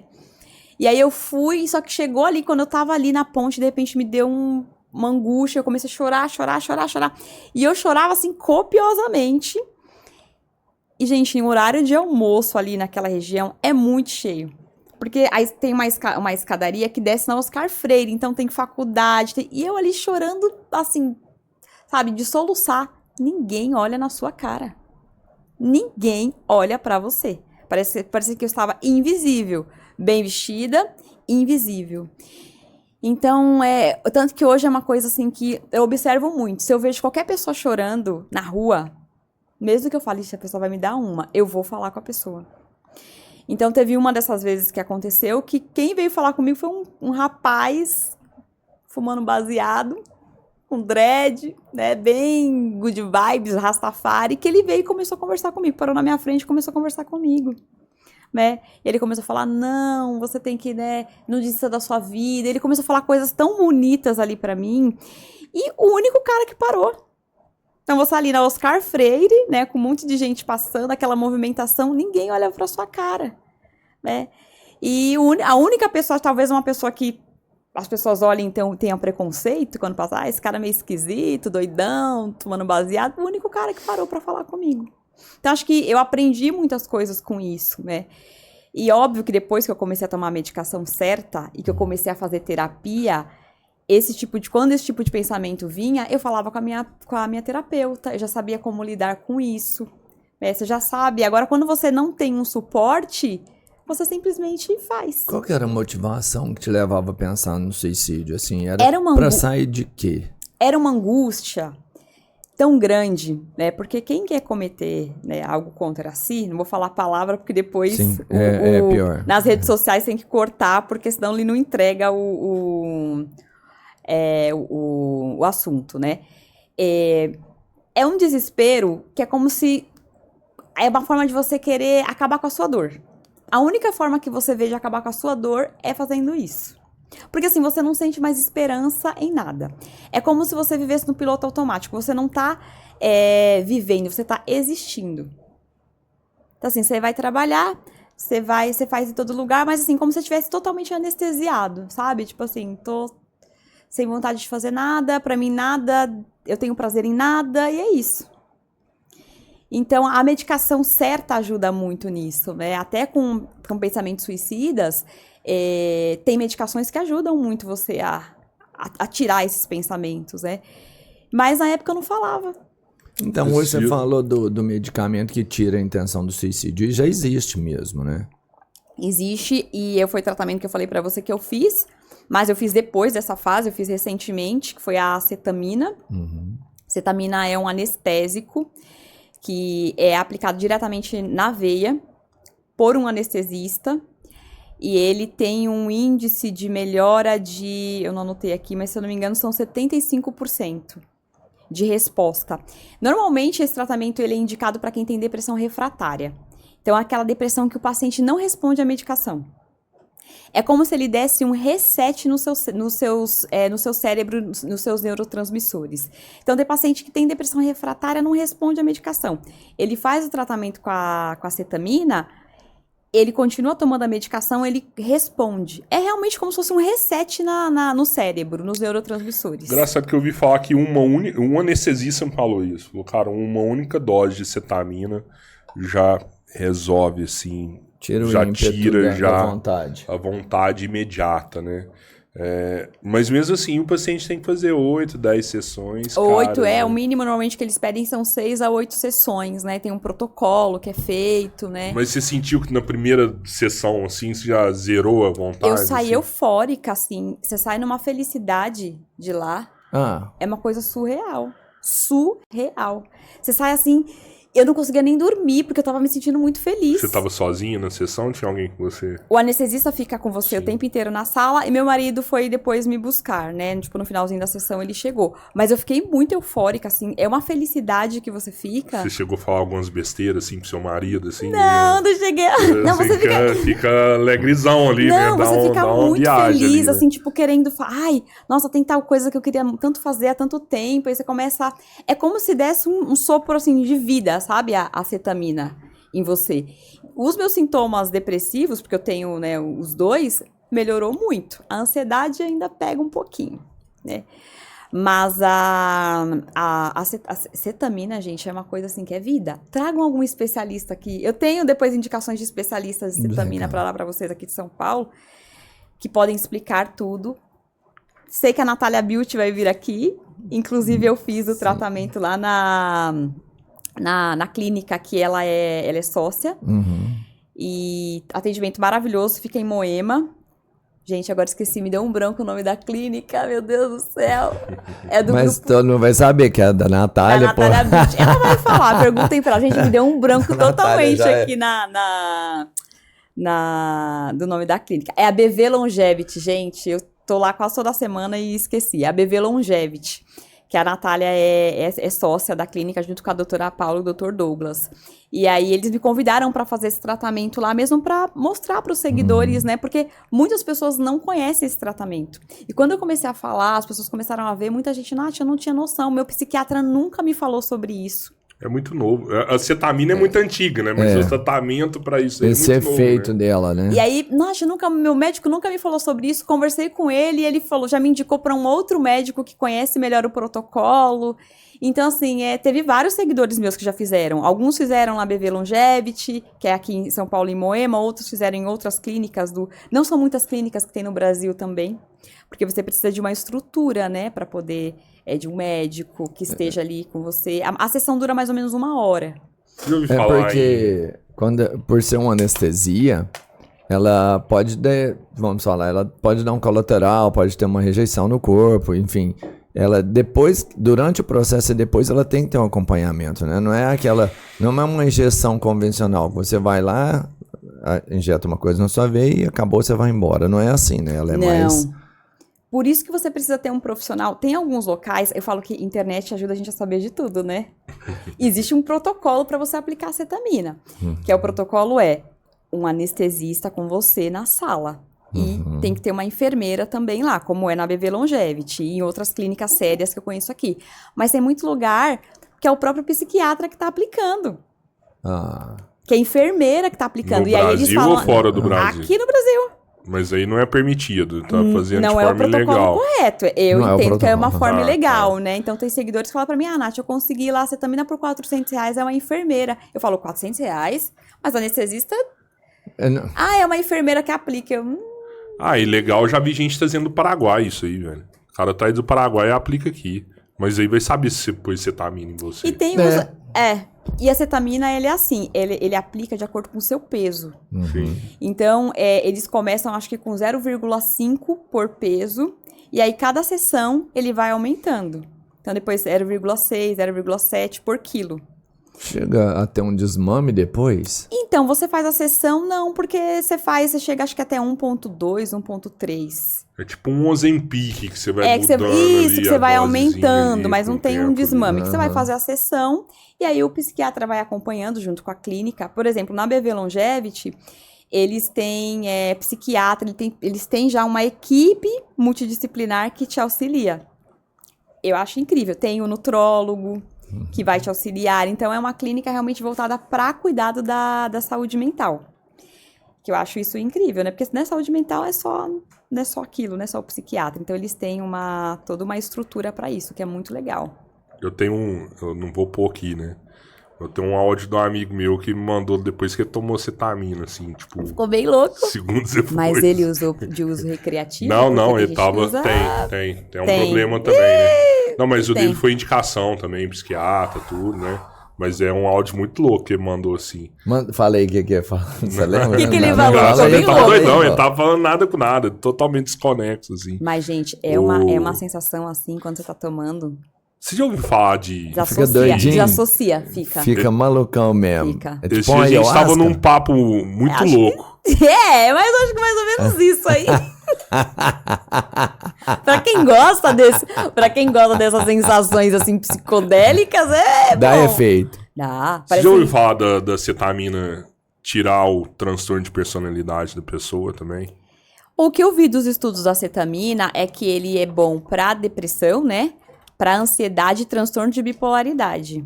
Eu vi ele pra personalidade, quer dizer, não vi. Eu estava conversando, né, com a terapeuta, que ela atendeu alguns casos no nos Estados Unidos, onde um narcisista fez uso de cetamina e voltou a ter empatia, que é algo que o narcisista não tem, né? E um amigo meu que tomou cetamina também me falou que depois que ele tomou, tipo assim, a empatia dele tava nas alturas, assim, sabe? É o reset que deu no cérebro dele. E aí a gente tava trocando ideia com essa mulher, a Tariana, né? A Tari, eu sigo, Rocha, ela me segue, ela é maravilhosa. E aí depois né? que a gente falou da cetamina, ela falou assim, cara... Ela ainda falou o nome em inglês, né? Carry-me. 2 pacientes meus tomaram isso aí, interessante. É ketamina, alguns chamam de ketamina, tem... E aí ela falou, caralho, interessante isso aí, né? E aí depois eu fui trocar ideia com esse cara e ele falou, velho, depois que eu tomei, minha empatia tava absurda, assim, mudou muito, né?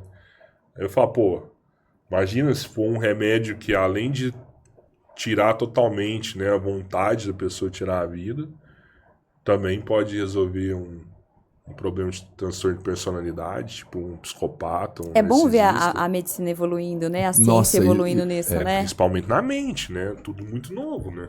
Eu acabei de pensar, podia dar uma dose disso aí pra cada cara. Virou deputado. Não, virou deputado. Vamos dar uma dose pra ele ter empatia com a população aí, ó. Não, cara, você pega aí, tem governador, duas doses. Irmão, tem psicopata preso aí e o cara não sai. Cara não sai, psicopata não sai. Imagina que você dá uma cetamina pro cara ali, você resolve todo esse transtorno do cara ali. Seria bom, né? E era bom pôr na água, né? O cara nem sabe, Na caixa d'água. O problema do psicopata é que é aquela relação. Ele não se sente com um problema. Você vai virar pra ele e falar assim, ó, você vai tratar, e você fala assim, não. É o jeito de ser da pessoa, não, sim, sim, mas o cara não vai se autodiagnosticar, né? Mas o psiquiatra que cuida dele, se o psiquiatra falar, ó, o cara tem esse transtorno e se tomar isso aqui vai diminuir o transtorno do cara, maravilhoso, Não vai ser o paciente que vai fazer. É uma opção pra ele, né? É uma opção de tratamento. Esse dia a gente tava conversando também qual é o momento da pessoa falar com um psiquiatra, assim, sabe? Tipo assim, ó, eu quero tirar minha vida, né? Por exemplo, no seu caso, você fez planos, né? Será que só de você pensar uma vez na sua vida, assim, num momento que você tava triste, falou, não, se eu tivesse isso aqui, eu resolvia. É a hora de você falar já com o psiquiatra? Eu acho que se você pensar uma vez, eu acho que uma opinião minha, que isso pode passar na cabeça de qualquer pessoa, né? Porque pensamentos, às vezes a gente não controla. Mas se isso começar a ser recorrente, é um problema. Porque não é normal você ficar pensando sempre que a forma de você resolver os seus problemas é através da morte. Você acha que na recorrência que você tem que buscar só uma vez, observa. Mas se for recorrente... E assim, sejamos, né, verdadeiros. A gente sempre sabe quando a gente não tá bem. A gente demora pra aceitar. Porque a gente sabe como a gente funciona. Às vezes a gente fala, não, eu não tô me sentindo bem, mas eu vou melhorar, eu vou tirar férias, eu vou fazer tal coisa. E aí isso vai protelando. Vai protelando, vai protelando. E aí, um dos motivos que as pessoas não conseguem também, às vezes, ter um sucesso tão rápido no tratamento é a demora em ser diagnosticado. Por conta do estigma que tem na sociedade. Ô, Nath, mas se o cara não tá bem, na primeira ali ele pensa... Não dá pra... Não sei, eu acho que não dá pra ser recorrente, assim. Eu acho que se você pensou uma vez, você já tem que ir, assim. Porque na segunda você pode ter a chance e pode fazer. Então, o que eu vi é exatamente sobre isso, que existe um processo. Nenhum cara que atentou contra si próprio, ele fez isso de um estímulo só. Que esse estímulo, na verdade, ele nasce e ele vai crescendo, e é o que você falou, ele tem uma história. Não existe um ímpeto do nada, é uma história que acontece, né? Não é uma coisa de uma hora pra outra, né? Porque, assim, eu acho que de repente a pessoa pode pensar assim, por exemplo, você tá tá desempregado, né? Às vezes tá passando, ou terminou um relacionamento, aí você fala, nossa, não consigo ver se essa pessoa, por mim, preferia morrer, né? Você tem esse tipo de pensamento, preferia morrer. Agora, eu acho que quando você começa com esse tipo de pensamento, tipo, de planejar, aí é complicado. Ou uma outra coisa que eu sempre falo para as pessoas, observem os familiares, os amigos, que começam muito com aquele tipo de pensamento, assim, ou de conversa. Ah, eu queria dormir e nunca mais acordar. Isso também é uma bandeira vermelha. Por que a pessoa fala tanto... E eu tinha muito disso. Ah, eu queria muito dormir e nunca mais acordar. É uma forma também de você querer sumir, né? Acabar com a própria vida. Não assim, talvez a pessoa não vá planejar fazer alguma coisa. Mas você vê que ela não tem mais prazer na vida. A pessoa que dá esse sinal vermelho, sei lá, minha vida não tá valendo nada, eu tô querendo acabar com isso. Essa pessoa ela tem que ser medicada, assim, encaminhada para um profissional? Psiquiatra. Sempre? Ou você acha que existe a pessoa que pode fazer isso para chamar a atenção? Eu te falo porque você falou o termo de relacionamento, por exemplo. Manipular. A gente terminou aqui hoje. A pessoa vai assim, eu vou acabar com a minha vida aqui agora. Se ela sinalizar isso, ela querendo ou não tem que levá-la para o psiquiatra, então. Porque assim, como é que você vai saber se é verdade ou não? A vida não dá pra brincar, né? A pessoa, assim, manipulação existe. Essa é a minha segunda hipótese. Existe uma outra coisa que existe muito também, é paciente que tem depressão e ansiedade e manipula os outros. Que é a pior situação, porque aí você banaliza um estado... Manipula. Sabe por que eu tô falando isso pra vocês? Como eu tô dizendo pra vocês, eu falo a verdade. Eu não minto. Eu não sou de pessoa... Eu não falo só das minhas... dos meus acertos. Eu manipulava. Pra poder chamar atenção. Muitas vezes... Assim, eu tinha os sintomas, algumas vezes. E... Às vezes eu falava pro meu marido, eu vou me matar. Eu falava pra ele. Você queria atenção. Várias vezes com ele. Às vezes eu não tava pensando naquilo, mas eu falava pra ele. Era uma forma de manipulação. Porque por insegurança, por outras coisas que eu tratei em terapia. Mas como assim, ele já Tadinho. Assim, você entende, né? Coitado já. Entendeu? Então assim, quando às vezes algumas pessoas chegam em mim falando, Nath, minha esposa, meu marido tá falando que vai se matar. Eu falo, cara, é complicado, né? Porque assim, mas aí o meu marido, ele foi aprendendo a lidar com isso. Ah, você quer se matar? Então eu vou ligar agora pro seu psiquiatra e pra sua psicóloga. A gente vai falar com eles. Porque se você tá com esses pensamentos, a gente vai conversar com eles. Sim. Então ter a família nessa intervenção ajuda também a pessoa a não manipular. Porque existe sim a manipulação. Existe. Hoje, quando eu olho, eu falo, meu Deus, que vergonha que eu fazia esse tipo de coisa. E como é que tá a saúde mental do seu marido? Gente, tadinho. Na época foi difícil pra ele, né? Porque é foda, ele foi fazer terapia, foda, viu? Não é? Ele foi fazer terapia. Afeta todo o casal. Lógico que afeta. Afeta a família, afeta filhos. Afeta a família, que teve períodos que a gente pensou em separar, né? Porque imagina, você tem uma pessoa super alegre e de repente você briga com ela, ela fala, eu vou me matar. Porque a gente tá brigando, eu vou me matar. Ah, porque você não fez o que eu quis, eu vou me matar. Era nesse nível. Sim, é punk demais. Gente, quem aguenta? É difícil. Não é difícil. Mas aí o que ele foi? Ele foi mais esperto que eu. Porque aí ele começou. E aí o que ele fazia? Às vezes eu não queria ir no psiquiatra. Ele falava, você vai? Ah, eu não vou. Não, você vai. O Uber tá aí na porta. Você vai. Você vai. E aí, às vezes, ele ligava pra uma amiga minha tava lá na porta da clínica, me esperando. Pra ver se você foi mesmo. Pra ver se eu ia. E aí era assim, ele saía de manhã, tomou remédio, Natália? Tomou remédio. Antes dele sair pra ir trabalhar, ele falava, abre a boca. E por que não toma, né?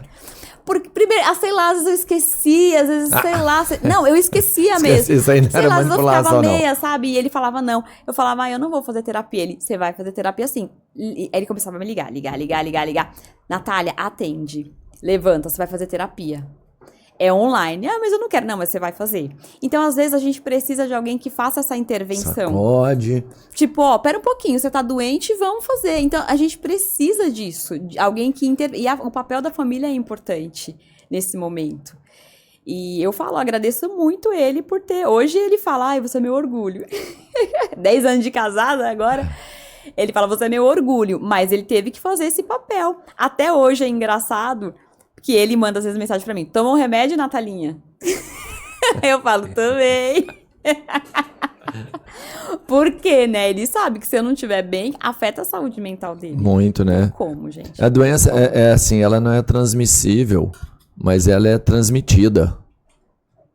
Né? Porque você tá numa relação que a pessoa ficar ameaçando se matar, agora eu pensando nisso, falo, meu Deus, se fosse ao contrário, como que eu agiria? Como ia ser? Muito difícil. É punk. É punk. E assim, às vezes tem situações do cara, da esposa, separar, falar, não vou ficar com não quero esse problema, não. Não sei como é que lidar. Se a pessoa, se eu chego aqui, a pessoa se mata aqui na frente. Não, e a pressão psicológica constante. Já tem a pressão porque é um problema de saúde. Quando a gente gosta e a gente conhece, é inevitável não se dedicar para situações assim. Você já vai ter uma dedicação. Você não tem conhecimento. Às vezes você não tem estrutura. Né? É um fardo, realmente. Outro dia um amigo do trabalho me chamou falando que a esposa dele tem, né, depressão e ansiedade e que ela estava ameaçando se matar e matar a filha. Ela falava que ela ia se jogar e a filha pequena ia junto. O cara entrou em parafuso, não conseguia trabalhar. E aí eu falei, não, leva ela para o hospital. E ela acabou depois até sendo internada numa clínica psiquiátrica. Porque às vezes é melhor, gente. Se a pessoa é um risco para si, às vezes você precisa dessa intervenção porque você não consegue falar por você. Então a gente fala, eu não quero ser internada. Eu sempre autorizei. Se tiver que me internar, me interna. Se eu não estiver falando por mim, me interna. É melhor internar, porque lá você vai ter uma intervenção e uma supervisão 24 horas por dia. Não precisou internar, né? Mas às vezes é necessário, né? Então imagine a pessoa que vive com isso. Você tem uma filha pequena de 4, 5 anos, sua esposa, quando você sair pra trabalhar, eu vou me matar e vou me jogar. Não dá pra você dizer se é manipulação ou não.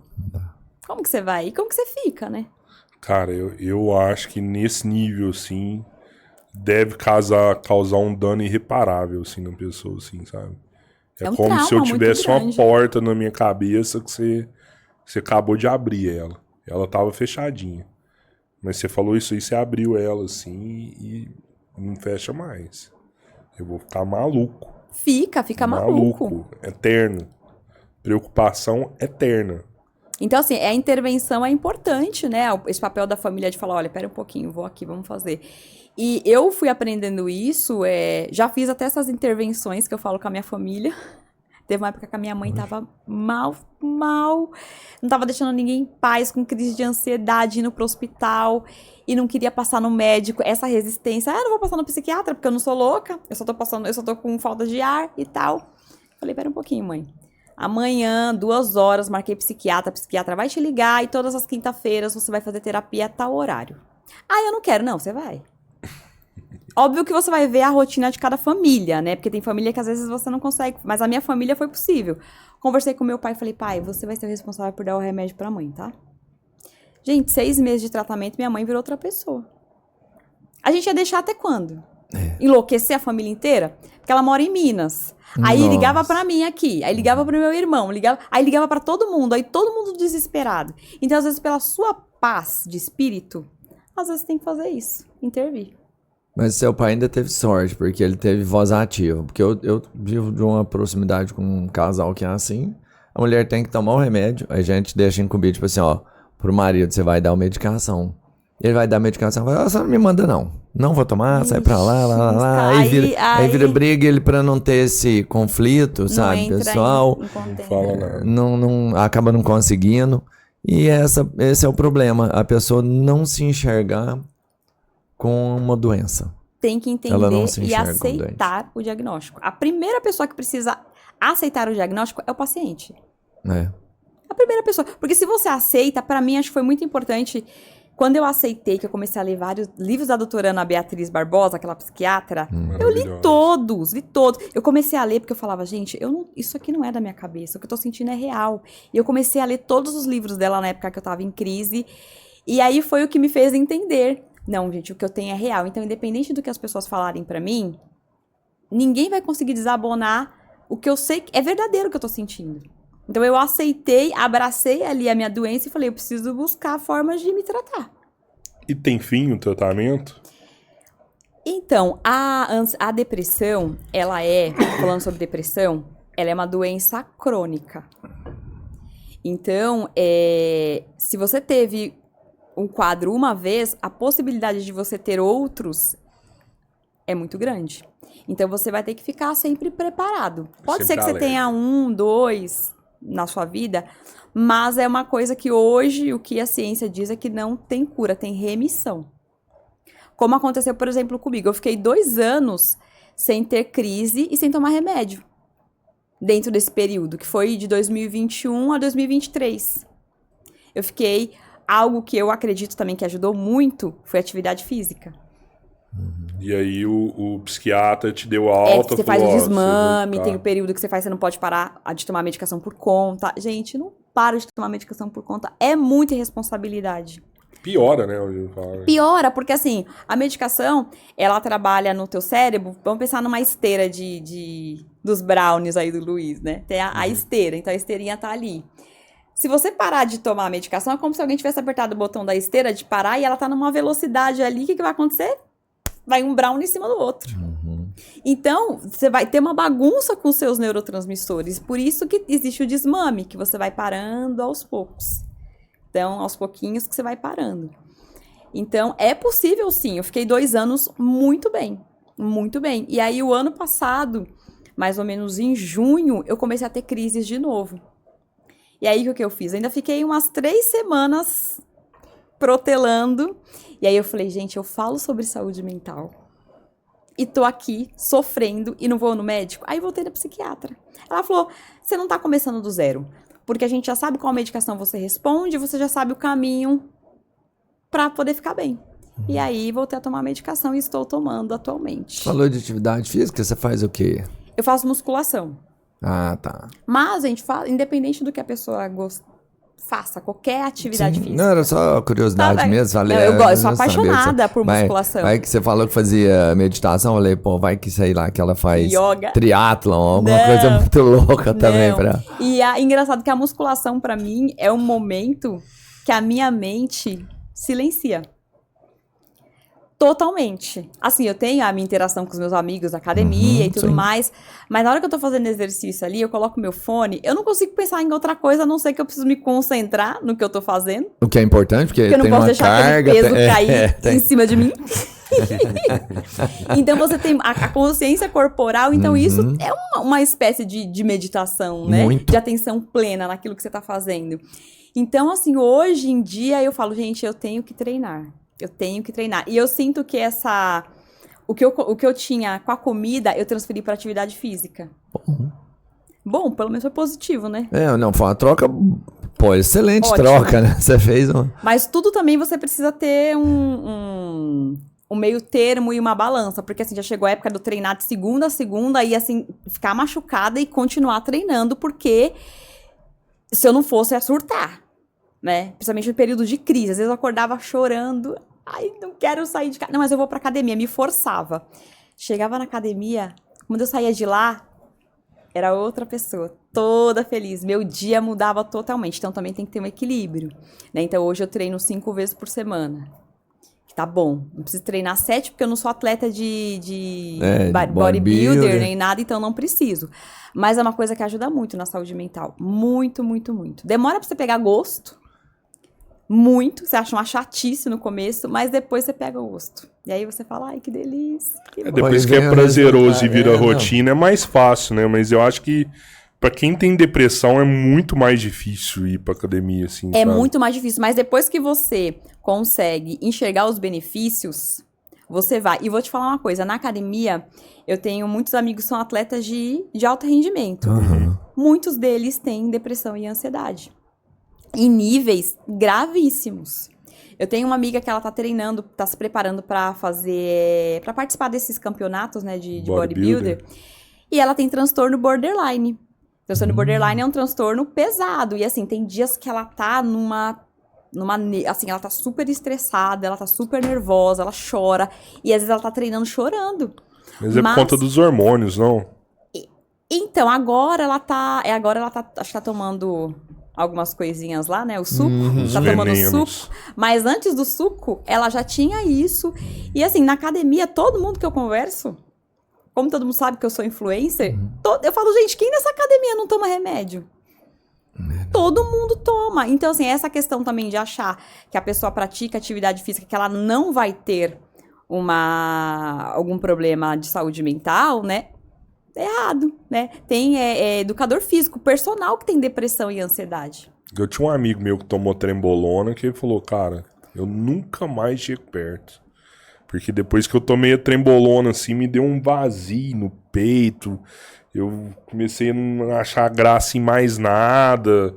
Ele falou, cara, foi um período difícil, assim. Eu nunca mais chego perto. Eu já tive vontade de tomar, porque quando você começa de falar quem treina e falar que não tem vontade de tomar é mentira. Todo mundo que treina muito tem vontade de tomar. Só que aí você fala, você quer um resultado mais rápido, né? Ficar mais definida. Você quer mudar, né? Você fala, gente, o resultado demora pra ganhar massa magra. Mas aí você começa a avaliar isso, você fala, a gente vai mexer com a minha cabeça, com a minha saúde mental. Não, deixa cada coisa no seu tempo, né? Cada coisa no Continua seu tempo. treinando. Continua treinando, uma hora o negócio vem, né? Uma hora o negóo vem. As pessoas que não vivem gosto, isso massa, também né? tem isso, né, cara? De tipo, tô com depressão. Vai pra academia, resolve. Tem Mas cara na academia só os com depressão, depressivos. tô com depressão. Não, vai pra igreja, rapaz. Você tem que rezar, vai pra igreja que resolve. Tem altos padres aí que a gente tava falando off aí, tirando a vida, né? Não, tô com depressão. Não, rapaz, isso é mimimi. Vai trabalhar que resolve. E uma coisa que eu queria até falar, que é... Falando sobre, né, as coisas que eu vejo dos meus seguidores, dos julgamentos, do estigma, né? Que a depressão, a gente vê que ela é a única doença que as pessoas são julgadas por estarem tentando sobreviver. A pessoa tá lutando pela vida, como eu falei pra você, né? Que eu, tomando a minha medicação, lutando pela minha vida, e as pessoas perguntando pra mim quando que eu ia parar de tomar medicação. Que eu tinha que parar de tomar medicação. Se eu parar de tomar medicação, aí que o negócio ia piorar. Tá bom. Era o último fôlego que você tinha. A água já tava na tampa. A medicação é o suspiro que você dá ali. Exatamente. Então, assim, você é criticado por você estar tentando sobreviver. Você é julgado por estar tentando lutar pela sua vida. Isso é pesado, isso dói, assim, quando você para pra pensar nisso. Você fala... Quando eu vejo as pessoas me mandando mensagem... Nath, eu quero me matar, tá acontecendo tal isso, e minha família tá falando pra eu parar de tomar medicação. Eu me vejo naquela situação. Eu falo, gente, isso ainda acontece. Aí eu falo, eu não posso parar de falar sobre isso nas redes sociais. Eu não posso deixar de lado esse trabalho, porque a gente precisa quebrar esse tabu. As pessoas precisam entender que isso é uma doença e que isso precisa ser tratado. Porque quando as pessoas conseguirem enxergar isso como uma doença... O que vai acontecer quando a família, a sociedade enxergar? Vê que a pessoa não tá bem, vai orientar já ela ir no médico, vai dar todo o apoio. Assim, quando você tá doente, tá com uma gripe, né? As pessoas se preocupam, às vezes ligam e tal. Com a saúde mental da mesma forma. E eu sei que é um trabalho de formiguinha. Você recebe relato de criança também? De adolescente. Bastante, de adolescente. Adolescente que os pais não... É difícil, né? Porque eles não têm autonomia pra ir no médico sozinho. E aí, como é que faz, né? Aí eu falo, conversa com... Não tem algum tio, tia, professor que você consiga conversar, né? Mas eles escrevem assim, eu fico com o coração, né? Ai, minha mãe tá falando que é frescura, minha mãe não quer me levar, mas eu sei, tia, que eu tô... Aí me chama de tia, né, tia? Eu queria morrer, tia. Aí eu falo, ai, meu Deus, que vontade de pegar no colo, né? 14, 15 anos. 13, assim. 14, 15 anos... Esse dia a gente tava falando com um psiquiatra e ele tava falando de criança, assim, tirando a vida, sabe? Criança não me escreve, mas é um ponto de atenção cara, também, é assustador, né? Velho. Assustador. Mas adolescente... E eu recebo relatos também, gente, bastante de abuso sexual. O pessoal fala tudo, né? O pessoal escreve e me fala tudo. Às vezes eu leio e eu falo, deixa eu tentar digerir isso aqui. Você não denuncia. Então, aí o que eu oriento hoje é as pessoas a denunciarem, né? Teve até uma seguidora que outro dia eu conversei com ela, acabei dando continuidade na conversa, que ela foi abusada. E assim, dependendo da região, que a pessoa vive, essa seguidora de uma região norte, interior de uma região norte do Brasil. Que as pessoas acham que a mulher, ela é abusada porque ela tava vestindo uma roupa curta, porque ela mereceu. Hoje não... Eu ia falar que não dá, mas é porque isso não... Mano, Marajó aí, aconteceu semana retrasada. Não é porque as crianças, é porque o povo é maluco, mano. Não tem a ver com roupa isso, cara, é doença. Tem vídeo lá de Marajó do roupa. Cara beijando a menina lá. Meu terceiro maior público é do Pará. Eu assustador. recebo bastante relato de lá. Então eu falo, a gente se choca porque você fala, como assim? Eu falo, você sai um pouco da sua bolha, porque a gente acha, eu tô vivendo aqui em São Paulo, tô vivendo nas capitais, e aí você fala, como assim isso acontece aí? Sim, minha família inteira acha que, ou se não, por exemplo, no caso de uma adolescente, né, que lembrei agora, uma adolescente que às vezes eu converso com ela, que ela tem acho que 14 anos agora, ela tinha acho que uns 13 na época, que era uma pessoa da família que abusava dela. E aí, essa pessoa da família começou a abusar uma prima de 6 anos. E ela tava revoltada. Tipo, eu quero matar esse cara. E aí, tenta levar pra família. A família fala... E assim, é uma pessoa da família que já tem esse... perfil. De fazer isso com outras meninas. Porque vocês ficam andando com roupa curta perto dele. Agora, uma região lá no interior do Pará. A pessoa não tem acesso a quase nada. A cultura do estupro. Como se fosse normal, e não é normal. E aí, o que você fala pra menina? Estuda pra quando você puder, a primeira oportunidade que você tem é de sair desse lugar. É a única coisa que você pode fazer. Porque a família não dá apoio, né? Não tem nada, não tem nenhuma comunidade, nada com quem você possa falar. Você pode falar com o professor. Eu não consigo conversar com o professor. Então, assim, é inserido em comunidade que você fica realmente, gente, assim, com o coração partido. Lá os caras matam, né, velho? Se fizer uma denúncia dessa daí, professor, tá acontecendo isso. O professor resolver se meter na família da pessoa, o cara vai lá e mata ele. Aí você fala, isso tá acontecendo onde? Aqui no nosso país. Olha o Cabrino lá em Marajó, os caras pôs o Cabrino pra correr, velho. Pois é, um dos repórteres mais violentos do Brasil. Tava lá, colocaram o cara pra correr, ué. Sai daqui. Os caras ameaçam o repórter investigativo mais famoso do Brasil. O que os caras não fazem com a professora de lá? O que os caras não fazem com o médico de lá? O deputado que fala disso aí, eles mandam calar a boca. Você entendeu o nível da veracidade que tem lá? Cara, a gente que tá aqui no sul, no sudeste... A gente não sabe o que acontece de verdade. A gente não tem noção do que rola nesse lugar. Eu falo, pensando, lembrando aqui, é a coisa que me emociona, porque... teve uma criança falando, uma menina de 13 anos.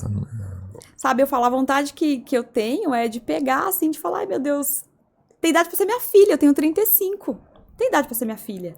E eu falo, gente, é você querer proteger e a família não tá protegendo. Porque acha que isso é normal. Normal não, assim, é que, é porque ele é assim. É justificável. É justificável. E você fala, gente, a vontade de sair lá, de falar, vou pegar essa menina, vou denunciar. E você fala, mas não pode. Né? Fala, o que eu consigo fazer, né, daqui? Porque você fica conversando com a pessoa pelo Instagram, né? Você não sabe até onde, você não consegue acionar a família, uma cidadezinha no interior, de repente vai que gera mais problema pra menina. Gente, mas é difícil. É muito difícil. E por outro lado, a gente vê que o mundo, como diz o meu psicólogo, a vida não é um morango. Que a gente pensa que é. O negócio é bem mais pesado. Bem mais pesado. Você conseguiu identificar de onde que veio o seu trauma, assim? Nessas terapias, tudo? Eu comecei as minhas primeiras crises, eu comecei a ter por questões de abuso emocional no ambiente de trabalho corporativo. Então, óbvio que, assim, eu já tinha uma tendência a fatores genéticos. Minha mãe tem, meu avô tinha, né? Então a gente começa a investigar e ver que outras pessoas da família tinham. Mas foi a chave que abriu a portinha assédio moral, assim, no trampo? Oi? Assédio moral no trampo? Assédio moral no trabalho. Eu trabalhava numa empresa... Empresa, não vou falar o nome, mas é uma empresa bem conhecida, grande, aí, uma grife de chocolates. E eu sofri muito assédio moral nessa empresa. E, ai, gente, péssimo. Em todos, de gerente gritar. Pô, teve outras pessoas que denunciaram isso aí, não teve? Falar que você é burro, tipo, na frente de todo mundo. Sabe? Coisas assim que acionam... É humilhação, né? Sim. Humilhação. Tanto que quando eu saí de lá, eu tava num estado, assim, que eu chegava no escritório chorando. Tipo assim, chegava assim, né? Colocava a máscara. Quando eu saía da porta do escritório, que eu entrava no carro, eu ia chorando até minha casa. Todos os dias. E aí eu chamei a gerente do RH e falei pra ela, eu não tô me sentindo bem, eu preciso de ajuda. Não falei exatamente o que estava acontecendo, só falei que eu precisava de ajuda, porque eu não tava me sentindo bem, que a minha saúde mental não tava legal. Ah, eu vou te dar férias. Aí me deu férias. Quando eu voltei, me demitiram. Mesmo tendo uma boa performance, porque eu tinha uma boa performance, né, cumpria com as minhas responsabilidades. Ah, porque eu acho que você tá muito desanimada, que você não tá mais a fim de trabalhar aqui. E aí me desligaram, mas foi bom. Foi a melhor coisa que aconteceu. Você viu outras meninas denunciando essa fábrica? Essa empresa? Eu vi. Não posso falar. Cara. Vou falar o nome, vocês cortam? Não, já não corta Então nada. não Vai vaza. tudo na íntegra. Não, é uma fábrica vai lá, grande de vai. chocolate, mas tem denúncia dessa Não, empresa, né? é uma grife. É uma grife de chocolates. Então, você viu denúncia de outras famosa. pessoas lá? Foi comprada por uma Outra empresa. Por uma outra empresa maior. agora. Mas você chegou a ver denúncia de outras pessoas nesse Não, lugar? não vi. Não viu? Teve? Depois, a hora que acabar, não baixa no Google lá que você vai ver. Eu vi, ó, não foi só uma, viu? Não foi só uma. E eu ia até entrar Será que não era um abusador único que abusava de todas as meninas? Não, era a própria empresa mesmo, assim, era meio cultural, sabe? Assim, de... Era cultura lá dentro. Era mesmo, meio uma coisa que permitia se fazer, sabe? Assim, hoje eu trabalho numa outra empresa grande, num banco, e não consigo imaginar esse tipo de coisa acontecendo numa empresa séria, né? Você, além de influencer, você ainda tá trabalhando ainda? Como é que faz essa rotina? Não é fácil, E faço não. faculdade. Pois é, não, porque ainda, a galera pensa que, pô, tá crescendo. Pra crescer numa rede, você tem que dedicar um tempão ali. Não é fácil, não. Não é fácil, porque assim, você vai editar. Eu costumo, todos os meus stories eu legendo.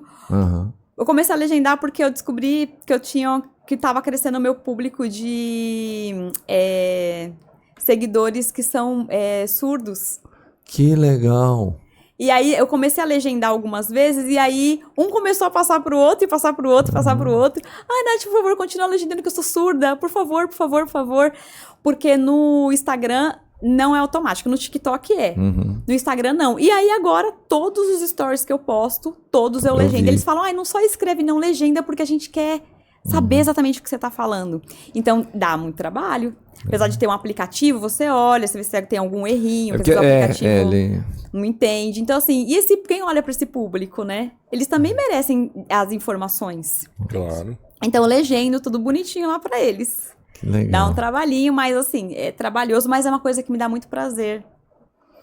Dá muito prazer fazer. E aí, você vai continuar no banco ou você acha que uma hora vai dar pra viver uma hora... eu planejo esse ano ser meu último ano no banco, meus gestores já sabem disso. Se profissionalizar, né, numa outra área. Mesmo porque as próprias redes sociais hoje têm me dado essa possibilidade, né, de começar a rentabilizar e monetizar isso. Então, mas assim, eu não vou conseguir permanecer no banco e trabalhar com as redes sociais, porque demanda muito tempo. Sim. Então tem alguns projetos, várias coisas que eu já fiz de forma gratuita, que depois eu vou começar a fazer de forma paga. Mas eu vou precisar de um tempo para me dedicar para essas coisas, porque senão... Mas essa profissional da saúde que você vai em breve estar aí pronta para atuar, aí você para com a rede, como é que você concilia? Porque não, aí a gente vai... a rede ela faz crescer, mas ela chega num ponto que você tem que se dedicar mais ainda. A galera, sabe, quanto maior você fica, mais dedicação ela vai te exigir. Vamos ver no que isso vai dar. Vamos pensar no hoje, né?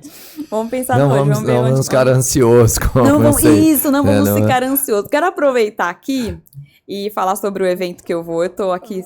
Que legal. A gente tem que anotar, porque quem toma antidepressivo sabe que a gente tem problemas de memória. Então, se a gente não anotar, a gente esquece das coisas. Deixa eu te contar, eu não tomo antidepressivo, eu tenho um problema. Você tem problema de memória? Mas eu percebo que que quando eu tô tomando antidepressivo, as minhas capacidades cognitivas ficam afetadas nesse sentido. Entendo. Até um pouco de criatividade, de memória. Mas aí, o que a gente faz? Anota. Simples. Entendeu? Eu prefiro ter uma memória um pouquinho afetada e estar bem mentalmente. E tá feliz, Não né? consigo ter tudo na vida. Né? Ninguém consegue. Ninguém consegue, então eu vou desse jeito. Mas você já ouviu falar desses ansiolíticos modernos, assim? Parece que eles estão trabalhando muito essa área da memória, assim, do cérebro. Tem uma medicação, inclusive meu médico, a gente tá até estudando a possibilidade de trocar. Legal. Porque eu reclamo muito com ele sobre isso. Eu falo, olha, eu tô desmemoriada, tudo tem que anotar. E tem uma medicação nova, eu não me lembro agora o nome, mas ele me falou que ajuda muito nessa questão da memória. É como se ele ajudasse, assim, né? Como eu tenho esse déficit. Vira uma supernat. Não vai virar supernat, deixa só... Só na época de prova, né? Essa semana eu vou fazer prova, você me dá esse aí que eu vou... Isso daí tem que ficar espertinho rapidinho, isso aí a gente fica esperto rapidinho. E aí eu queria falar sobre um evento que eu vou participar, que eu sou influenciadora desse evento, que é um Summit, né? Pra quem não sabe, um Summit é um evento que reúne pessoas especialistas em determinados assuntos para poder discutir, para poder falar. E é um Summit que ele está sendo organizado pelo Transamérica Expo Center. Legal. E a curadoria e o corpo científico é do time, grande parte do Hospital das Clínicas, aliás, da Faculdade de Medicina da USP, que também está lá no Hospital das Clínicas, né? Caramba, hein? E o tema esse ano vai ser sobre saúde mental no trabalho. Pô, legal. Quando que vai ser? Vai ser dia 17 e dia 18 de abril. Vai ser acho que uma quarta e quinta-feira. Algumas empresas vão participar também. Eu me lembro agora que a Bayer, não me lembro, a Nubank. Eles vão levar cases de sucesso, né? Falando como que eles tratam com esse assunto com os funcionários dentro da empresa. Então, eles vão falar sobre burnout, que é uma coisa que está super em evidência. Vão falar sobre abuso da tecnologia, porque a gente sabe que também é uma coisa que afeta a nossa saúde mental. Então vai ser um campo, assim, um momento de discussão e com profissionais incríveis. Quero até aproveitar e mandar aqui um abraço para a Flávia, que está me auxiliando, né, com esse evento, que é lá do Transamérica Expo Center. Mandar um abraço para o Dr. Tax Cordaz, que é um dos principais organizadores, um psiquiatra brilhante. Vocês deveriam chamar ele para vir aqui. Já está convidado, então. O convite já está feito aqui, ele já é um só ele aceitar. psiquiatra brilhante lá da Faculdade de Medicina da USP. A doutora Dora Sampaio, que é psicóloga também da Faculdade de Medicina da USP, também está na curadoria. E o comitê científico está incrível, eu estou super animada para participar desse evento. Vai ser gravado isso aí, para quem não for de São Paulo? Eu acredito que, pelo que eu saiba, não. Vai ser só um evento, vai ser presencial, né? Então, vai ter vários profissionais, vai ter neurocientista, doutores em vários assuntos. A galera da medicina ali, os tops dos tops estarão lá. E eu estarei lá como influenciadora do evento, feliz. Validando que os tops estarão lá, pô. Né? Os o trabalho que você está fazendo. Um dia eu chego neles, mas é muito legal a gente saber que as empresas também estão se preocupando com isso. Com esse assunto, porque a depressão é hoje a doença que mais afasta as pessoas do ambiente de trabalho. Espera um pouquinho, vamos pensar, né? Será que não tem o burnout? Vamos começar a pensar, como que a nossa sociedade está funcionando? Por que as pessoas estão entrando em burnout? E a gente vê que não é só aqui, a gente vê em outras... Eu tenho amigos de outros países, eu fiz relações internacionais, minha primeira faculdade. Então eu conheço gente de vários lugares do mundo. Pessoas que moram na Irlanda, na Índia, todos relatando a mesma coisa, burnout, trabalhando demais. Então, é um assunto, por isso que é a doença que mais afasta mundialmente a depressão, a das pessoas do trabalho. Então, é bom a gente ver que as empresas estão olhando para isso, que elas estão, de alguma forma, voltando a olhar também para a gestão de pessoas, não só para a gestão do business, do negócio. Porque eu sei, gente, todo mundo quer ganhar dinheiro. Né? Mas se ninguém quer perder um funcionário bom, né, cara? Mas, por outro lado, você vai apertando o funcionário, apertando, uma hora, o que vai acontecer com o cara? Se você perder o cara, vai ter que fazer outro do zero ali. E é o seguinte, para a empresa, vamos falar, existem boas empresas médias e ruins, todo lugar do mundo, em qualquer situação é assim. Quando você pega uma empresa que tem uma cultura de valorização do colaborador, ela já tem um olhar melhor para isso, ela se preocupa melhor com a saúde do colaborador, ela entende que assim ele é mais produtivo. E vamos pensar na empresa que não tem esse olhar tão voltado para o colaborador, que são somente números, né? Essa empresa, por números, ela também tem que entender, ela até talvez veja melhor do que a outra que vê diretamente funcionário, que o funcionário que tem problema não é produtivo, ele é despesa, teoricamente. Então, essa empresa, tanto faz ela ser culturalmente boa ou não, é um problema para qualquer tipo de empresa, né? E a gente tem que direcionar o olhar para que tenha não só dinheiro, mas também, né, a saúde do colaborador em dia. Porque e hoje a ONU, ela coloca já a saúde mental, que tem aqueles direitos fundamentais, né, do ser humano, que a ONU coloca, você tem direito à comida e tal. Saúde mental hoje também é um direito fundamental. Pela ONU? Pela ONU. Eita. Então, por quê? Porque é um assunto que você vê que não tem mais como a gente fingir que não está acontecendo. A gente tem que quebrar esse tabu e saber que isso é algo que está acontecendo e que a gente precisa tratar. E quanto mais rápido a gente buscar ajuda, mais rápido vai ser o diagnóstico e o tratamento. Você pode começar numa pequena crise antes que ela vire, por exemplo, uma depressão. Exatamente. Se eu tivesse, por exemplo, procurado ajuda logo nos primeiros sintomas que eu tive, quando eu estava lá na empresa, que eu comecei... É porque eu não tinha um parâmetro para nada, né? As pessoas não falam sobre... Exatamente, as pessoas não falam sobre isso. Não falam. Então você não tem um parâmetro. Se eu tivesse buscado ajuda, talvez não tivesse chegado ao ponto que chegou. Sim. Então eu falo, tá com sintomas de depressão, ansiedade, vai no psiquiatra. Psiquiatra é um médico como outro qualquer. Mas primeiro é o psiquiatra ou o psicólogo? Existe um caminho correto? Não tem um caminho correto. Tem algumas pessoas que preferem ir no psicólogo porque tem uma restrição com o psiquiatra. Tá. Pelo estigma da sociedade. Mas não tem. Se você for, por exemplo, primeiro no psicólogo, o psicólogo ele vai fazer, vai começar a conversar com você, vai te ajudar. Talvez ele perceba que você precisa de medicação, só que ele não pode te passar. Aí ele vai te direcionar para o psiquiatra, porque é quem pode passar a medicação. Eu fiz o caminho de ir primeiro para o psiquiatra e depois para o psicólogo. Na verdade, tinha que ter o tratamento multidisciplinar. Teria que ter ido para os dois. Se você começa já fazendo os dois juntos, você já ganhou ali 50% da luta. Os dois já se conhecem e tudo mais, melhor ainda, né? Então, assim, não ter medo, gente. E é aquela coisa, se tem vergonha de falar porque a gente pode ter vergonha de falar, às vezes, pra família, não precisa falar, vai. Você sabe onde tá doendo, pra que as pessoas precisam saber? Simplesmente vai, toma seu remedinho e fica quietinho se isso não... Se isso é um problema pra você. Se isso é um estigma, mas se trate. É isso. É isso. Obrigado, viu, Nath? Nath, quem quiser te encontrar... Quem quiser me encontrar, as minhas redes sociais é @blog Nath Cavalcante. É Nath com T mudo, Cavalcante com I. Eu indico, Cavalcante. Pô, é legal. Até porque tem uma utilidade, né, muito diferente do convencional. Porque, você entra na internet, tem milhares de conteúdos ali, mas nem todos são importantes. E o seu, com certeza, é de extrema relevância. Parabéns, obrigado, viu? Meninos, obrigada, Valeu, viu? Fiquei muito valeu, feliz. foi Estou muito massa, feliz aqui foi com o massa. convite. Valeu, e se você ficou aí, segue a gente também. Vai lá no canal de cortes do podcast Três Irmãos.